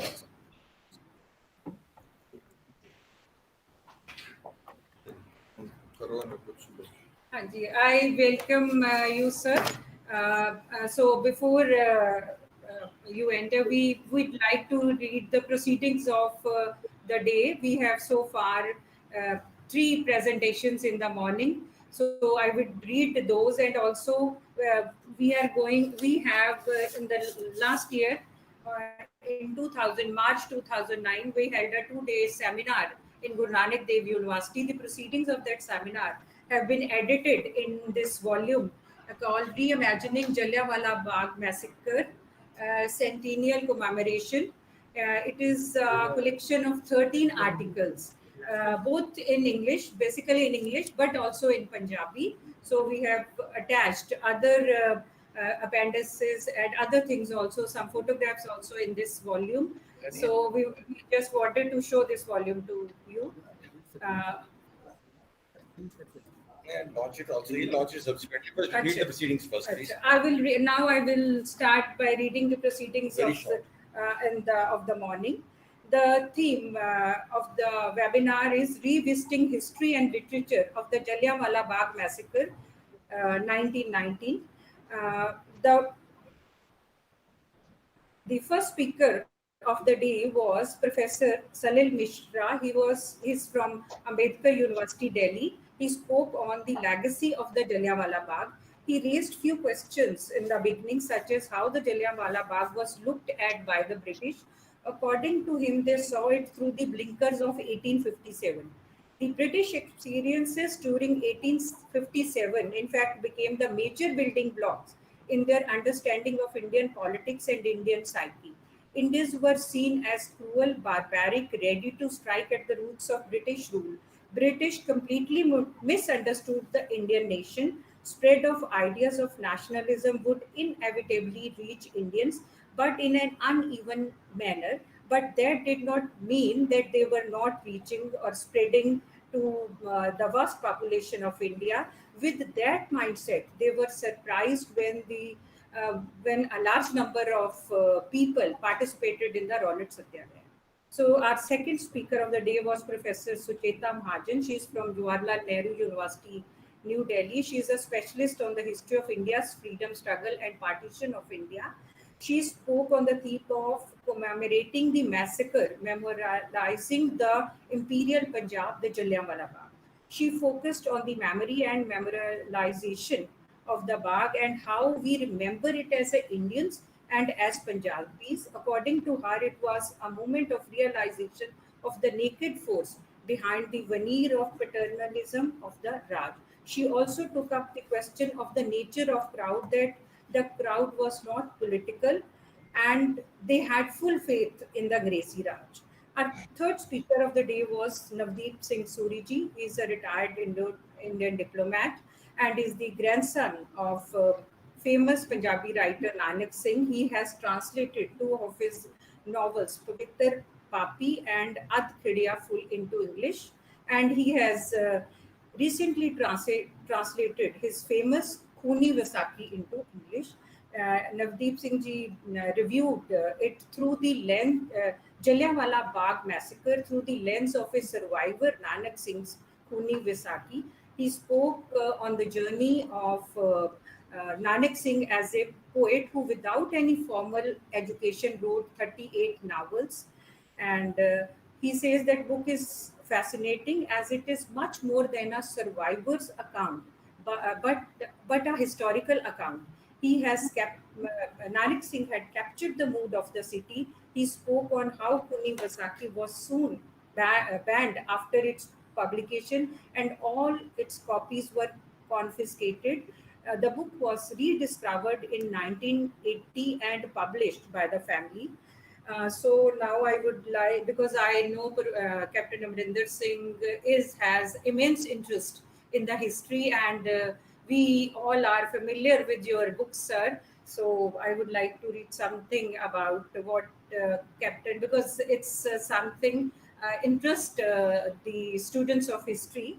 So Captain Amrinder Singh has authored many books on history of war and military history. His books, The Last Sunset, The Rise and Fall of the Lahore Darbar, On the Kingdom of Ranjit Singh, and Saragadi and Defense of Samana Fort are well received among the academic circles. We are well familiar of the fact that Lieutenant General Harbakh Singh, in his book, in the line of duty, praises you that for your outstanding contribution in the 1960 war. All those who understand the political dynamics of history of India have special interest in this period when Indian national movement took a new turn in 1920 under the leadership of Mahatma Gandhi. So in 2014, sir, we know you have come out with another book that is India's contribution to the First World War. The book Honor and Fidelity, India's Military Contribution to Great War 1914 to 18 is well discussed in academic circles. The impact of the First World War, we all know, is very crucial to understanding the widespread agitation against the British during Rowlatt Satyagraha. So we are eagerly waiting to hear your views on the Jallianwala Bagh because you understand the history of Punjab well. So I welcome you. Uh, Now, since we have with us the grandson of Nanak Singh Ji, so I would like him to, in fact, read certain portion. He has translated from his book, both in Punjabi and English, for your. Sir, good to see you again virtually. It's been a while, but I've had the pleasure of meeting you on several occasions and also presenting you a copy of the book when it was first published. I'll just read one short excerpt because I know everybody's here to listen to you, and I've already said my piece. Right after the massacre happens on the 13th is the scene that the narrator describes of the 14th in the aftermath. I'll read a few lines in the original Punjabi and then the short English translation. 14 तरीक जाके शहर वासियां ने लोथा आन शहीदा दियां कड्डियां जी भला चुकियां किथे तक पवे पूरियां आखर लद के आंदियां गड्डियां जी. Folks headed for the Bagh on the 14th to reclaim the bodies of heroes who died. Too many there were to carry on their backs. Carts brought in, bodies laid side by side. Corpses began to emerge from every corner, some large and others oh so small, we cried. Lord Agni smiled eagerly with warm delight. Raising tongues of flame for the feast, he spied. My lord, your games beyond our ken, wide-eyed we gazed, just mesmerized. Some heaps of ashes, some pieces of bone, 'tis all that's left of our brave hearts, we sighed. The Muslims segregate their own departed, amidst veils a burial quiet in graveyard near. Snatched wantonly in their bloom of youth, in union eternal with death they disappear. For those who dwelt in houses grand, a humble grave, their abode austere, says Nanak Singh, don't believe they're dead. They'll go and wake up the dead you hear. Thank you, Suriji. Now I would request Chief Minister Captain Amrinder Singh to share his views on the massacre with us and with the audience. Thank you, sir. Mr. Vice Chancellor, eminent historians, ladies and gentlemen. You want me to give you my new views on Jallianwala Bagh. I think the views on Jallianwala Bagh are universal in India, that it was it was a massacre. It was a massacre of innocent people, people who had gone to listen to, like we always have in our villages and other places, gatherings to commemorate any event. And that was an event of after the Rowlatt Act was passed. And that was something that they had to, they wanted to listen to what people were saying. And you go into that crowd, you put soldiers there, and you have them shot. And today, the sad part is we don't know how many people actually died. Because apart from those bodies that were counted on the spot, there were many who were injured and who were scared, and they went back home to their villages and probably died there and never went to hospital. So really, this is something which will continue, and it will be historians like you who will have to delve into various documents and whatever else is available on this. The sad part is this, that day before yesterday, I was listening to a TV program of somebody who's made it on Jallianwala Bagh. I don't know if any of you saw that. A young Indian boy who's made it for British television. And he was interviewing people from our side, from Amritsar, whose ancestors had been in the massacre and had been massacred. And he was taking people from England who knew, including Dyer's granddaughter. And I'm surprised to hear that even today, so many years, a century after the event has passed, they still believe it was an act of rioting. And this lady clearly says that my grandfather had to take action because they were rioting, he would have died, his soldiers would have died. That sort of attitude. When there was nothing there, basically, he was given the instructions. 2 brigades were sent. I'm sorry, I come into military all the time. I'm not a historian. I'm just a small military historian who likes this profession because it was my profession, and I have continued with it. But 2 brigades were sent, one to half of Amritsar and the other one to the lesser half of this half of Amritsar. And that was the Jalandhar Brigade from Jalandhar, which was sent under Brigadier Dyer. And they went there. He brought an armored car. He couldn't enter the small gully, so he left the armored car behind. He took his soldiers, some Baluchis, 25 Baluchis and 25 Gurkhas, lined them up, and without warning, and a man knew Punjabi. I'm told he knew fluent Punjabi. He had served in India all his life, and he just opened fire. And when you fire 303, it is at close range. It passes to 2 or 3 bodies. It's a very high velocity weapon. It is 1760 feet per second. It was something that I was trained on prior to we got getting new weapons after the Chinese War of 1962.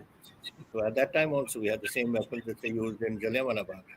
And these are the weapons that did the damage to so many people. Now, how many were actually counted? The deputy commissioner says 200 were dead. 200 were not dead.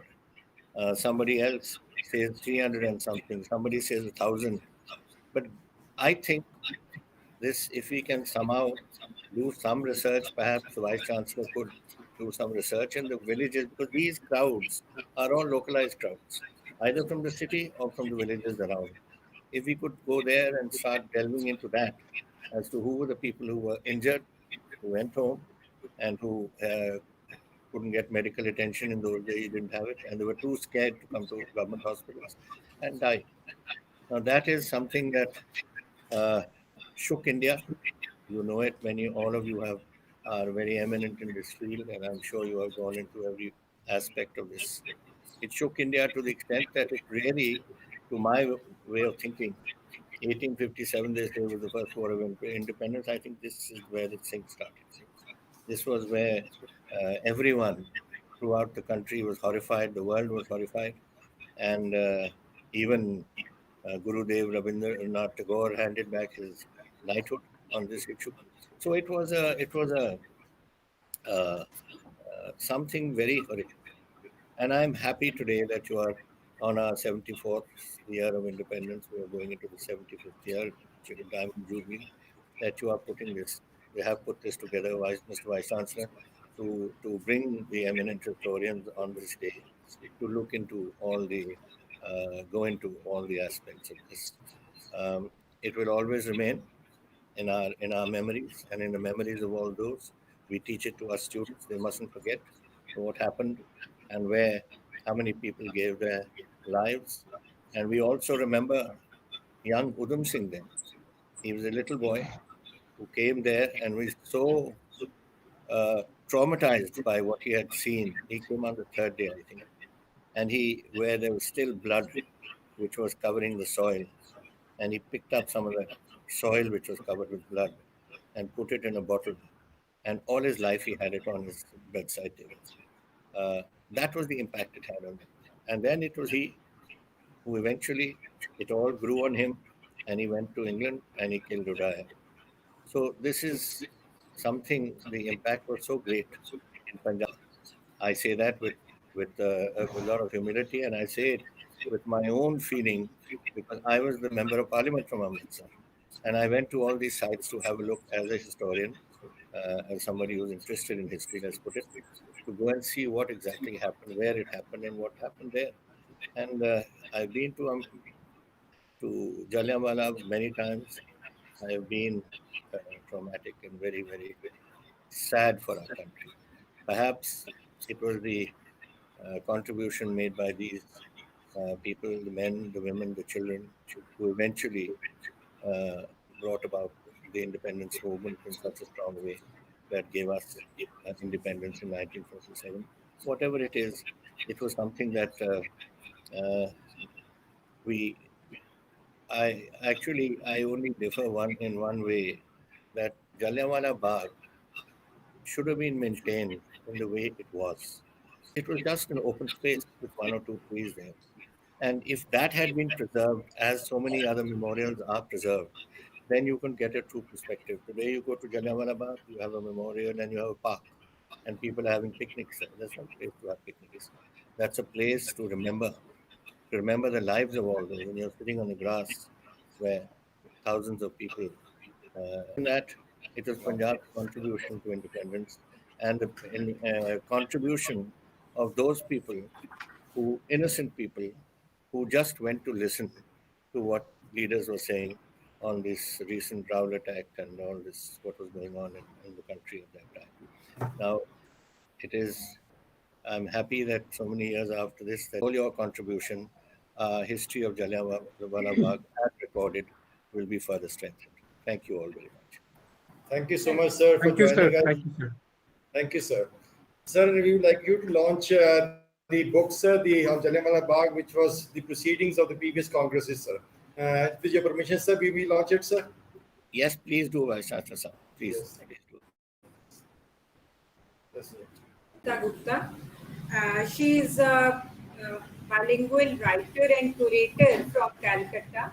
She has widely published on gender history of politics, women writings in the subcontinent, nationalism. This exhibition called Ways of Remembering Jallianwala Bagh and Rabindranath Tagore's response to the massacre in collaboration with Victoria Memorial Museum. Today she is going to share with us her view. Yes, ma'am. Yes, ma'am. Very good afternoon to all distinguished guests and eminent historians here and the Honorable Chief Minister of Punjab.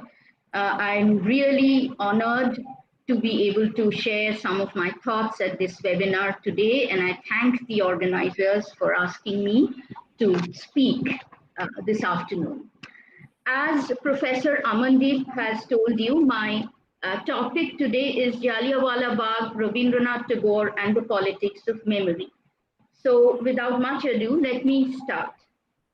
In the course of revisiting a range of narratives around Jallianwala Bagh in the last 5 years, I have often been intrigued by the unearthing of strange encounters, the kind of which has remained largely outside the scope of knowledge and circulation around the history of colonial terror at the Bagh.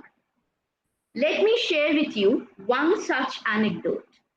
This has been recorded in writing by Gurdayal Malik, a native of Balochistan, who accompanied his friend Charles Freer Andrews, while the latter toured the length and breadth of Punjab around October-November 1919 as part of the Indian National Congress team collecting evidence of injustice done to the people. Andrews was a journalist and a social worker from England who had made Shantiniketan his home since 1914 and was a very dear friend of both Rabindranath Tagore and Mahatma Gandhi.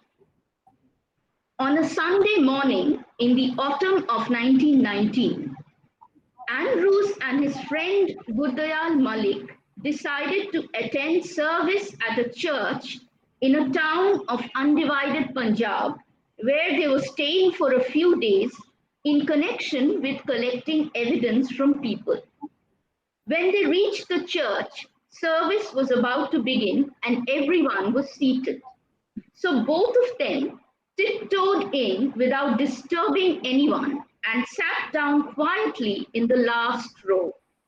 However, to their utter disbelief, soon an Englishman came down from the pulpit, hauled them up and drove them out, saying, "There's no place for rebels in this house of God." That white man, it was apparent, had heard of the role that Andrews was playing in investigating racial crimes across Punjab and did not take kindly to his fellow countrymen's strong anti-racist stand. I refer at the outset to this anecdote because it is associated with the small voices of history. It may not be important to the master narrative of Jallianwala Bagh because diverse histories and local ones have often been either overshadowed or erased, both in historiography and in popular representations like films, if not so much in Punjab, but certainly in the rest of India.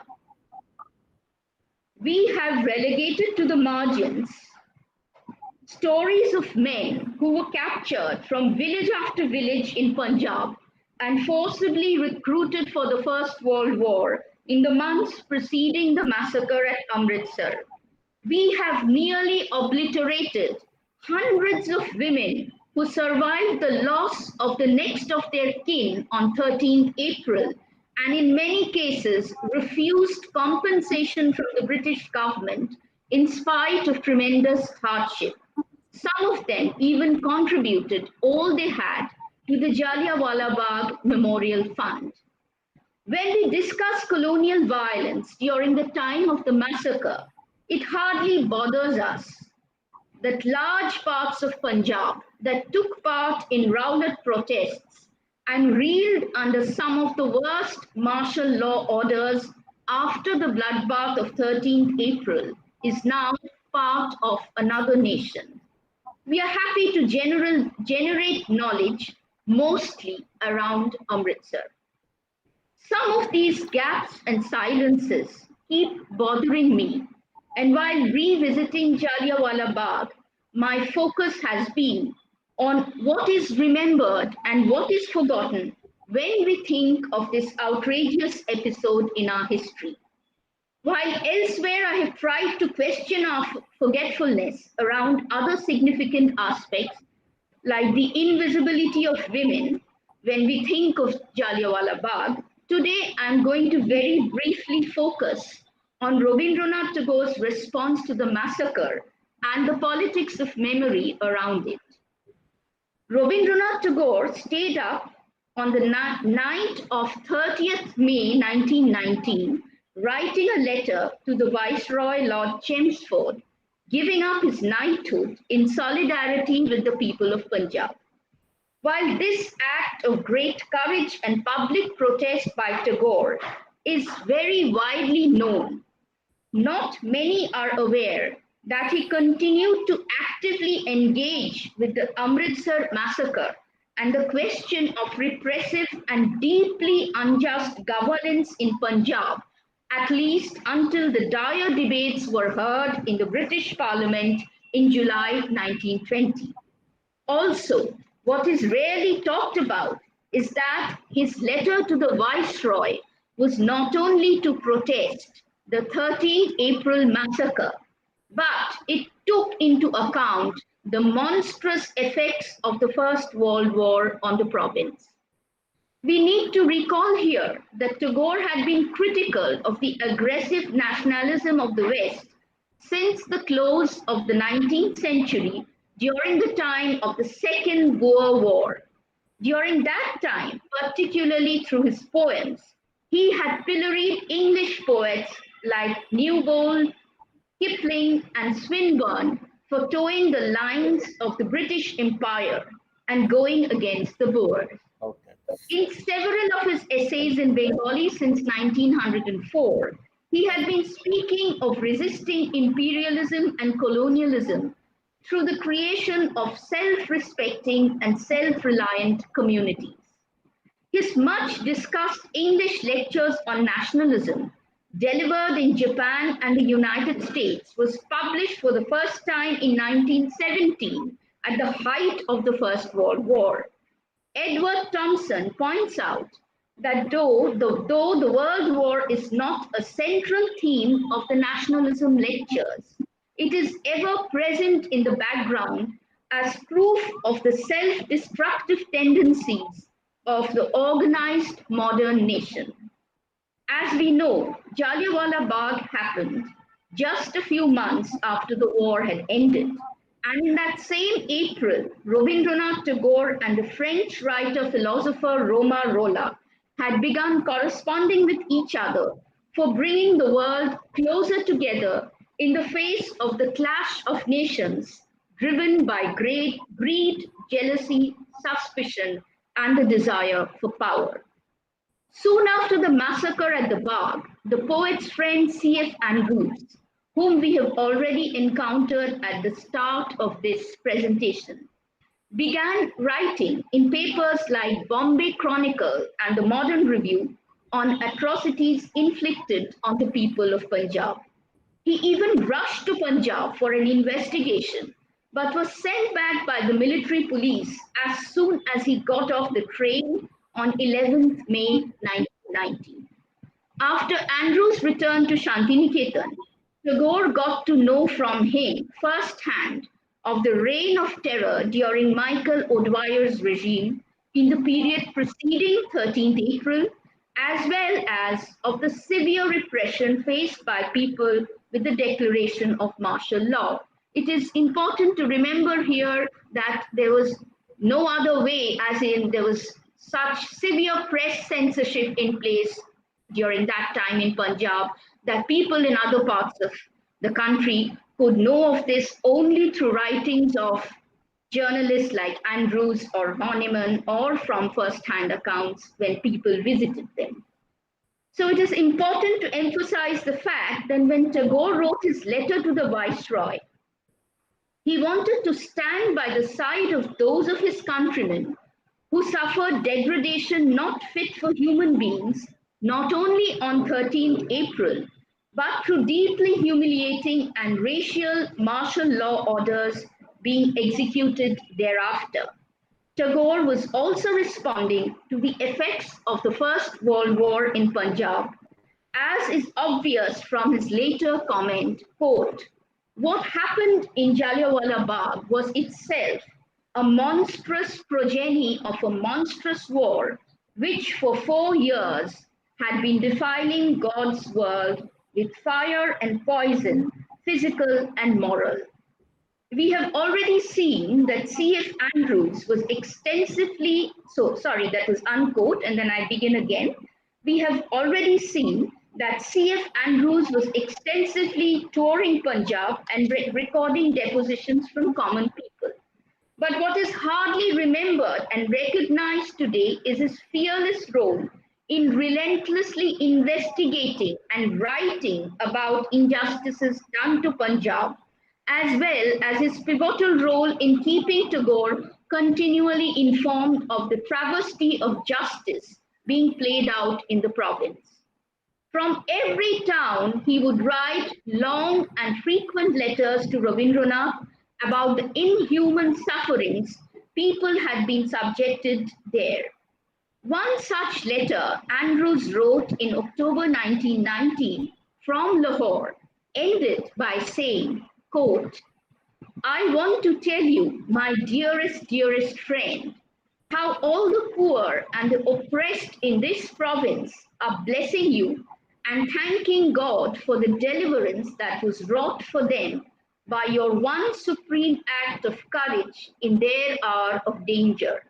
Everyone knows how, from that time forward, the reign of terror was broken, the hideous dread which was hanging over them like a pestilence was lifted from them," unquote.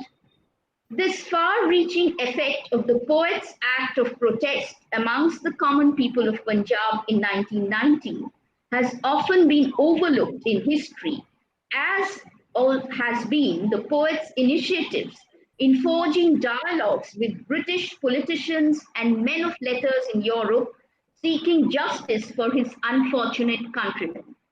In a letter to the Dutch poet Friedrich Eden on December 20th, 1990, Tagore wrote with reference to Jallianwala Bagh, quote, "We could not believe our eyes when we found men enormously proud of their newly acquired scientific resources suddenly setting to work their latest engines of terror against a disarmed crowd of men, women, and children.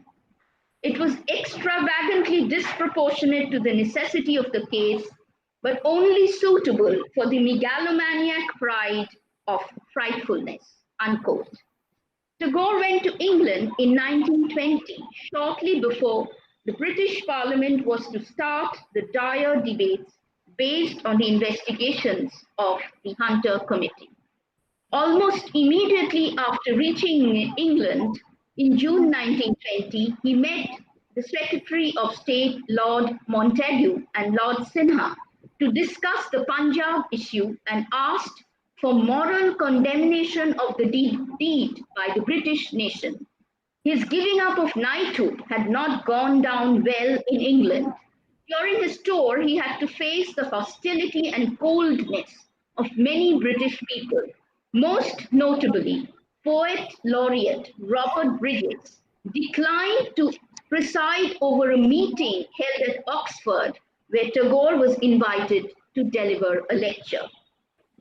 In spite of the cold reception that he got, the poet met with leading British public figures like Gordon Milburn, Lord Cecil, and Ernest Rich to mobilize public opinion on Punjab.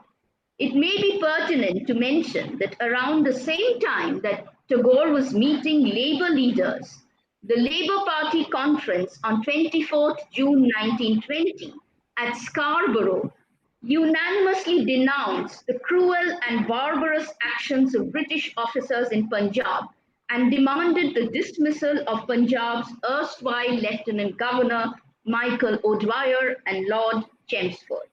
But as we know, most British parliamentarians showed cruel indifference towards Indians and generally supported General Dyer.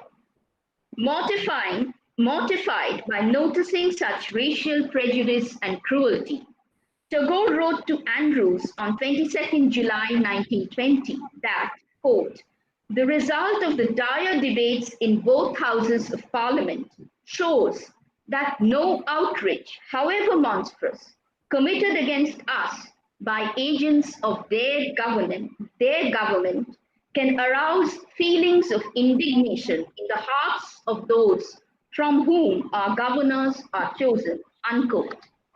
Disillusioned by the apathy of the British Parliament and its people towards Punjab, the poet left for France. While touring Europe and the US later that year, he spoke in several places of British crimes in India with reference to Jallianwala Bagh, and the wide media coverage given to his speeches turned the attention of many Western nations to the carnage in Punjab. Now, before I move on to the last bit, I would like to show you just a few photographs through screen sharing. So I'm just going on to the screen sharing mode now. Just give me a few seconds, please.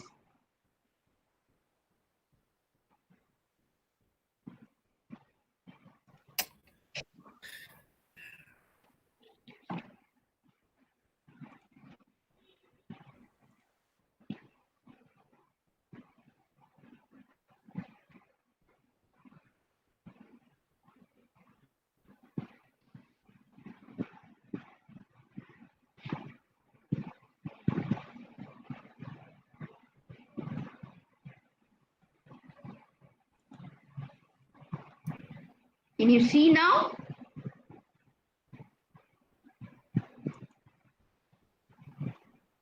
Visible. It's not visible yet. Not yet visible. Maybe it will come on just now. Just more seconds. Yeah. Can you see now? Yes, Yeah. now. Yeah. Okay. So these are two photographs of Tagore's visit to Punjab, not in 1919, but in some other year. And you can see on the left, Tagore with a group of women who had invited him to deliver a lecture in Lahore. Zooming on it, is it clear now? And then on the right, there's another photograph of Tagore with a group of community leaders in Amritsar during that particular visit of his. I thought it would be interesting to show you a couple of photographs, not necessarily related to Jallianwala Bagh, but with Tagore and Punjab. So I move on to the next one. And this is that historic letter written by Tagore giving up his knighthood to the Viceroy. And that's the handwritten letter, his original handwritten letter. I'm sure you can see it. There it is. Okay, so let's move on to the third. Yeah, in this frame, you can see Tagore with his friend Charles Andrews, about whom I've been talking. And to the right of the frame, you have one of Andrews's article published as early as April 1919 called the Punjab Trials, published in the Bombay Chronicle. So, okay, so the next one. Next one is a letter, one of the letters, original letters written by Andrews from Lahore, October 21st. And if I zoom on it a little, you will be able to read from the third line, which says that I have come to a village which is completely out of the way, one of the many villages of the Punjab which have suffered. And I have seen now with my own eyes, not merely the treatment of the educated people in the towns, about which the papers write so much, but the actual sufferings of the villagers, which were far worse. So, yeah, okay. And this is a photograph of Gurdayal Malik, who was with Andrews, and the anecdote I shared with you at the beginning was from his writings. Okay. I'll come to, when I come to the next section, I'll refer to these news clippings, but I thought let me show all the images at one go in order to save time. This is a clipping of, those lecture in Geneva. It was in July 1920 in a French paper. And from the headline, you can make up that this was Rabindranath Tagore. You can see Jallianwala Bagh and Amritsar mentioned in the headline itself. One of the several,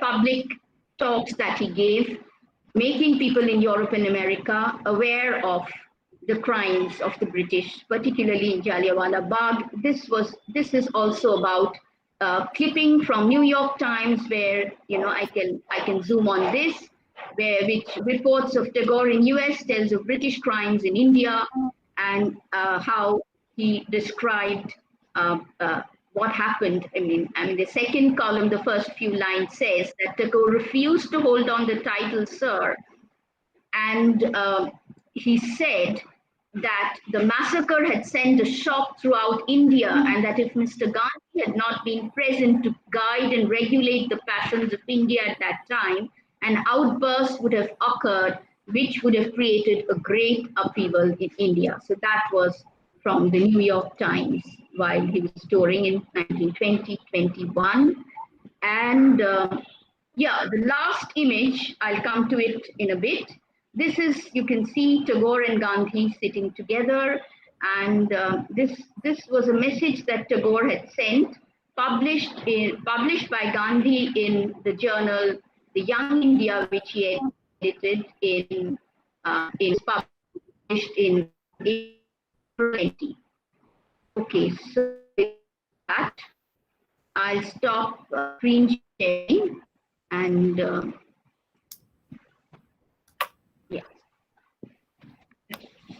So I come back now to the last section.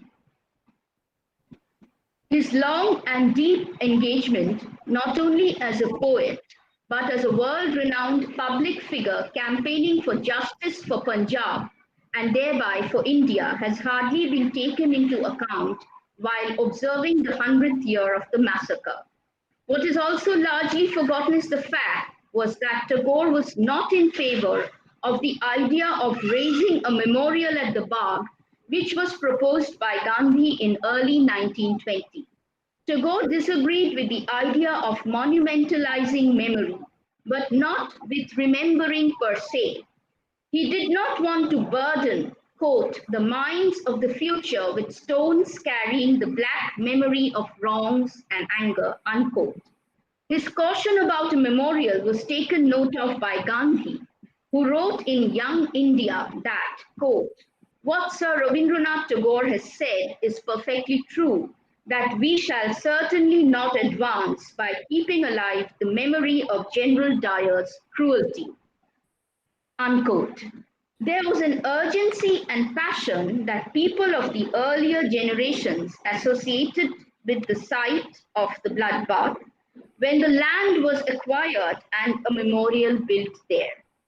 But over time, especially in the last 50 years, that has more or less completely faded. Today, it is a brick and mortar monument, largely disconnected from stories of individuals and communities. Divested of human memories, it has long ceased to be a memorial of loving compassion. Perhaps it is a good time now, in this 101st year of the massacre, to reflect on Tagore's critique of the idea of monumentalizing memory and look for newer ways of remembering what happened at the Bagh, ways that has the potential to contest depersonalization of memories and make the site of the memorial the concern for an entire community and not just that of the state. Thank you very much.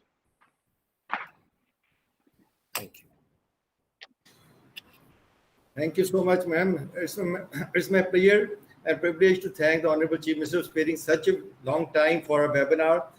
It's been almost, sir, hour and a half. We are really honored by your presence, sir. Thank you so much, sir. Thank you, Mr. Vice Chancellor, and thank you all, ladies and gentlemen, for all that you are doing for us. And it was a pleasure listening to you, Professor Gupta. And I am sure that something concrete is going to come out of this conference, which will help us take that story further, which should be there for the generations to come. Thank you all very much. Thank you very much. Thank you, sir. Thank you, sir. Thank you, sir. So with this, we end with the morning session. We will reassemble at 2:30 for our next session. And we again have 4 presentations in the second academic session. So we request you all to join again at 2:30. Thank you. Thank you very much.